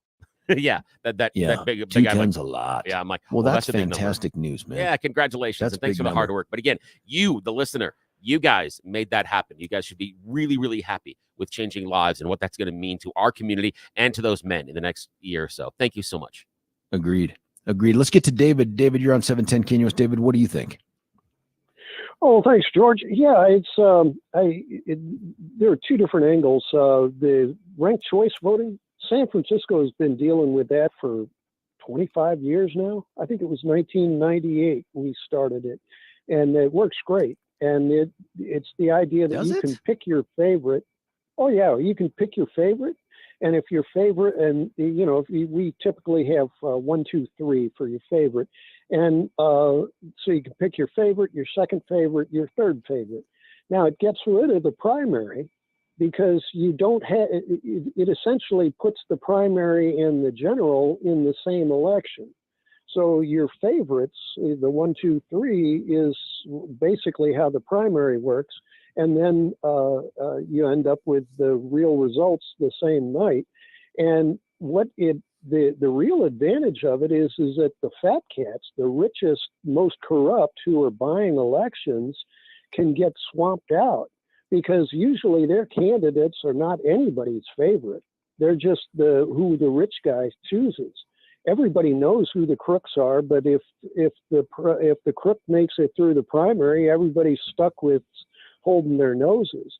So ranked choice is a great idea. It's been working for us for 25 years. But in terms of what I don't get is why anybody, hang on one sec, why anybody who's nobody's top two choices could end up in the top two and maybe even win is ridiculous. You could be everyone. You could be the number. Hang on. You could be the number 3 person out of all of these voters, the third most popular, but because you're the second most popular to one group or the other in a certain number, you could end up either in the final or you could win it. That doesn't make any sense, man. I'd much rather see us get to a 2-person primary, even if it's on a separate ballot. And I appreciate that it's on a separate ballot, because you could load up the primary ballot with a whole bunch of people that you just can't get to know well enough. But when it gets down to the final 2, now you get to, then you know someone's going to get more than 50% of the initial vote, not because they were the third choice or the second choice, but because they were the first choice. Well, it's funny you mentioned that, because we had, I think this was when Arnold won like 20 years ago. We had, I think there were 57 candidates that were running for governor, but the ranked choice was only the top 3. And so you could pick your goofy favorite, and then your second favorite could also be goofy, but you better spend the third one as the a real candidate. I can't imagine that happening though, because for the most part, the electorate do have honest people in mind or capable people in mind for being able to run whatever department they're running for. But in terms of this, what's his name? The guy that's challenging the entire vote for the state, that guy, paranoids are expensive. And he's not only a paranoid, he's a liar, because the election machine company that he's challenging, they've already gotten $1 billion from Fox News, couple of $1 billion, right? And they have an honest machine. I think Fox News lost their election or lost their trial to him. They were claiming that, what's the name of the voting machine company that they were challenging? And I see that, what's your state rep that's also challenging? He's now on the board that challenges the voting honesty, and he's now hasn't Who is that? I'd have to back up here to see the name of your. He's a former Air Force. He was in the Air Force for 20-something years. He made state rep in 2020, and then is now on the board for Colorado's election integrity. And he's now challenging the entire November election. I mean, paranoids are expensive. Are you talking about the Ron Hanks guy or someone else? Yeah, no, it is Hanks. Yeah, he's not a representative. He's not elected. Not anymore. He's now on that board that challenges the vote, and he's challenging. Well, I think it's just a one-man show. What's the name of the voting machine company that cleaned out Fox News?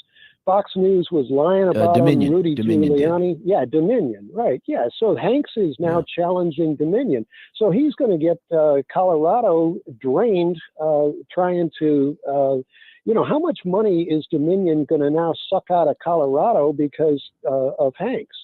This guy, paranoids are very expensive, and he's not only a paranoid, he's a liar. Why would money be sucked out of Colorado because of Ron Hanks? Because he's jeopardizing their reputation.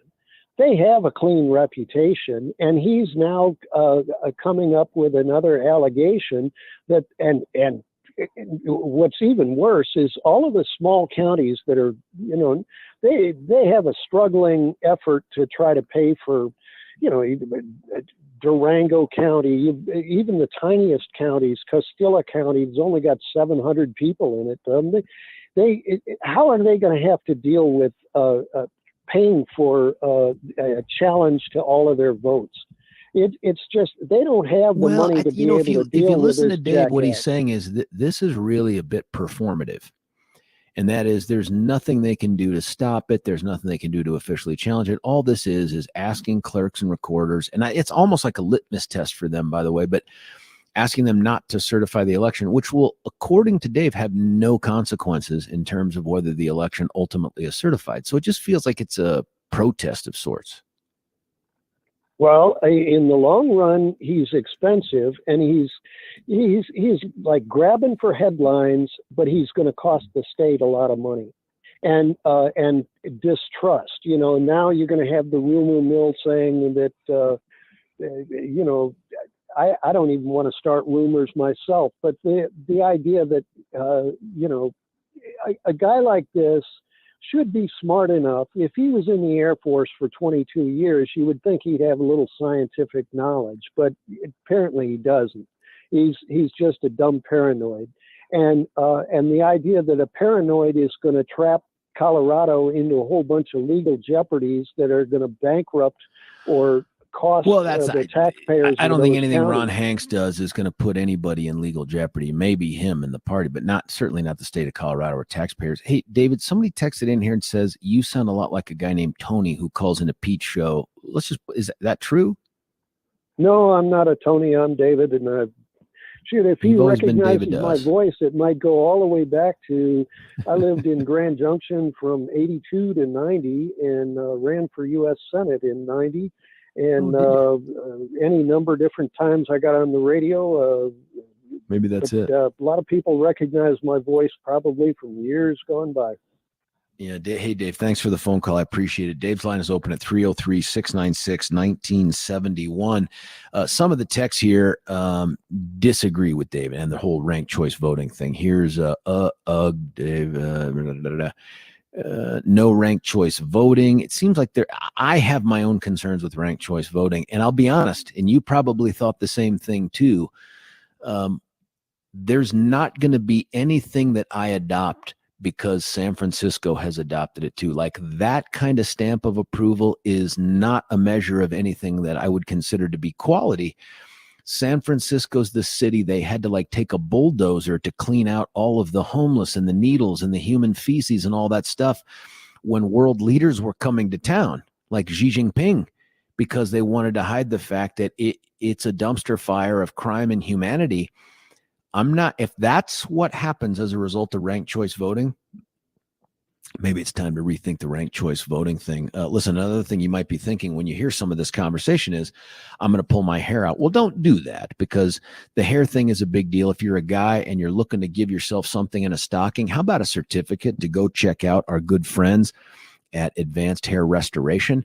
Dr. Tanya Pauls has cutting edge technology. She does it in a way that nobody else in Denver can do it. They restore your hair with your hair. They do the hair grafts, 250 of them, by the way, for free, and $250 off if you give them a call today. That part is real. What they're going to do for you is to give you back that youthful look. And when you get back that youthful look, man, you feel more confident. You feel better. You have a more positive outlook. And it doesn't cost you anything other than to go through a guaranteed process that's been working for men all over the state of Colorado. 720-459-HAIR is the number, 720-459-HAIR, hair, or advancedhair.com. That's advancedhair, HAIR.com.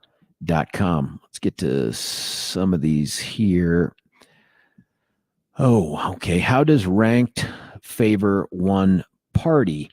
I don't know if it favors one party. I'm not really convinced it favors one party. Certainly the jungle primary would favor the dominant party in a jurisdiction, but you know what? They're going to win anyway, and you have no input on who that person is going to be. And just hear me out on this, on the jungle primary thing, the top two, which I think answers this. The ranked choice voting thing, nobody should be able to be on the ballot to win who is everybody's third choice. Do you know what I mean? Like, that can't be the answer, or who is only receiving largely second place votes. That doesn't make sense to me. But I get the top two. And so if you had a place like Boulder, probably not going to have a Republican up there. Maybe you get an unaffiliated, but most likely two Dems. But the difference now is you get to have some say on who the Dem is going to be, whereas right now you don't. If you're a Republican, you get zero input on who that Democrat's going to be. And you might say, well, but I want to vote for the Republican. Yeah, but they're not winning. So instead, you get the extremist version of a Democrat possible, because they're the ones that navigated the Democrat primary process. This says, let's let all comers get on the ballot. Let's have a primary that's got 5, 6, 7, 8, whatever number of people on it. You know, there's a ton that run for president too. And at the end of the day, we're going to take the top two vote getters and now put you in a binary choice. It's one or the other. And in doing that, you get to limit all the things you have to think about that you want to care about. And that person is going to win with over 50% of the vote, of the initial vote right there on that ballot. Not because they were everybody's third choice or they were a lot of people's fourth choice, or not any of that, because people voted for them. More than 50% of the people voted for them to be their representative. I just like that a lot better. I'm open to the conversation on ranked choice voting. I'm open to that. But here's where we're at here. And it says, Jay rocks. He always called Tubbs. And Jay is 100% right on the so-called dumpster fire Republican Party in decay. I'll vote for the Libertarian Party and the Raiders. That sounds like you're a dark, dark soul out there, mostly the Raiders part.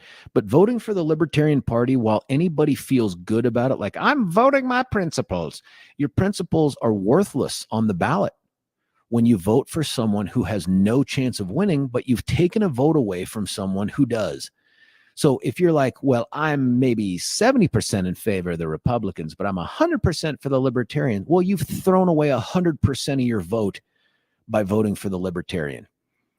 You got to pick someone who has a chance of winning if you're going to have any influence on the process. So would you rather have a person you enjoy 70% of the time or someone that you enjoy 10% of the time or 20%? Those are the realistic, pragmatic choices. That's what you're confronted with. So, and I don't think ranked choice voting gets us there. This guy is really caffeinated. No ranked voting. And I get Jay's, dissatisfaction with the party. That's real. This is, the question about Dave. He gets the same question every month, and yet he never has the exact figures available for how much fundraising there is. That too.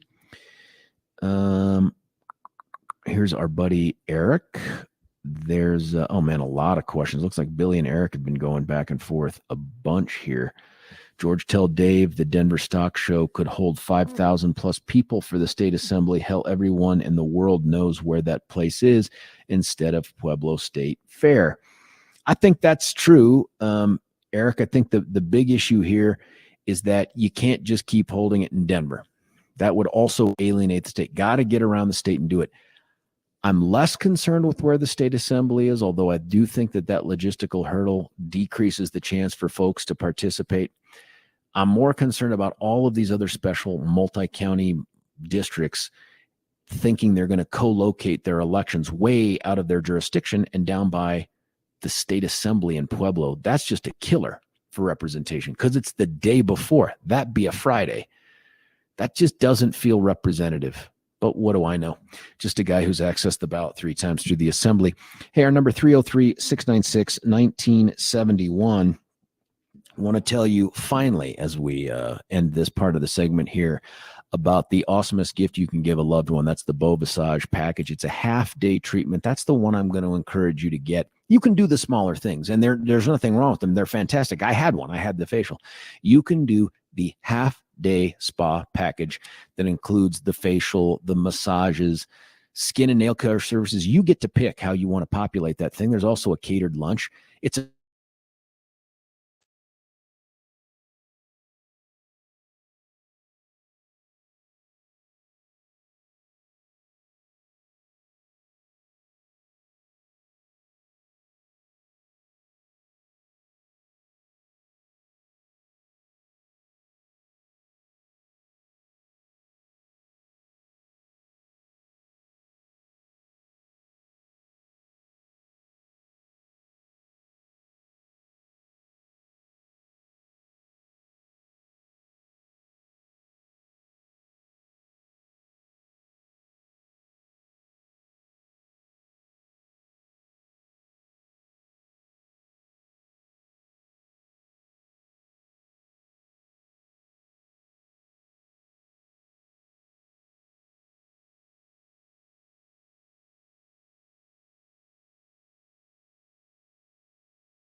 George Brauchler back with you here, 710 KNUS. We're in that final segment. I'm not even sure that we have time to take any of the calls. Some of the texts that have come in during the course of the show, good ones here. Nebraska for us. I'd rather vote for a lousy Republican than a lousy Democrat, who, by the way, is shoving Colorado down the toilet. I am concerned with the who votes and how they vote aspect of this. It should never just be about who wins, but I do think it needs to be about more than just how can we make it an efficient process called ranked choice voting, where I really do believe the goal of this is to simply moderate candidates. One of the things that in the California model, I took a look at it after David from San Francisco called, and one of the things they're pitching is it encourages civility. Okay, I want to see more civility, but not because it was forced upon people due to the nature of the voting process. I think voters can hold someone accountable for that without having to go down the road of ranked choice voting. I'm just never going to be sold on the idea that everybody's third favorite candidate gets to be in a runoff for the race. It just doesn't sit well with me. It doesn't make any sense. If you can be a top 2 vote getter, let's have a primary. The other thing they're going to pitch is how efficient it will be. Efficiency doesn't matter if it's not truly representative. And I think that's got to be our goal, is the true representative. And what you get with a 2-person jungle type primary is at least you get one of them has to have at least 50%, a little more than 50% of the votes, the direct votes of someone. Whereas with ranked choice voting, you could have somebody win a seat who was 1/3 of the first choice for everybody's first choice. 1/3. Yeah, no, thank you. I think we can do better than that. Hey, listen, tomorrow when we come back, there's a case I wanted to talk about today. We just didn't get to it. But in this particular case, in Texas, there was a big Texas Supreme Court ruling about abortion. It's super controversial. I think it has the potential to be super impactful, not just for Texas, but perhaps for the nation in 2024. But I want to talk to you about the opinion. It's not what you think it is. The ruling is not what you think it is. There's some stuff going on here that the media just doesn't report on. I know that's a shocker, but we'll get to that tomorrow, as well as more of your conversations. My thanks to Dave Williams, the chair of the state GOP. My thanks to Sherrie Peif. She's from Complete, Colorado. Check out her stuff at page 2. Billy, how much time we got? 10 seconds now. That's just enough to say, I love you, people. We'll talk to you tomorrow. I'll be back here at 6 a.m. George Brauchler, 710 KNUS.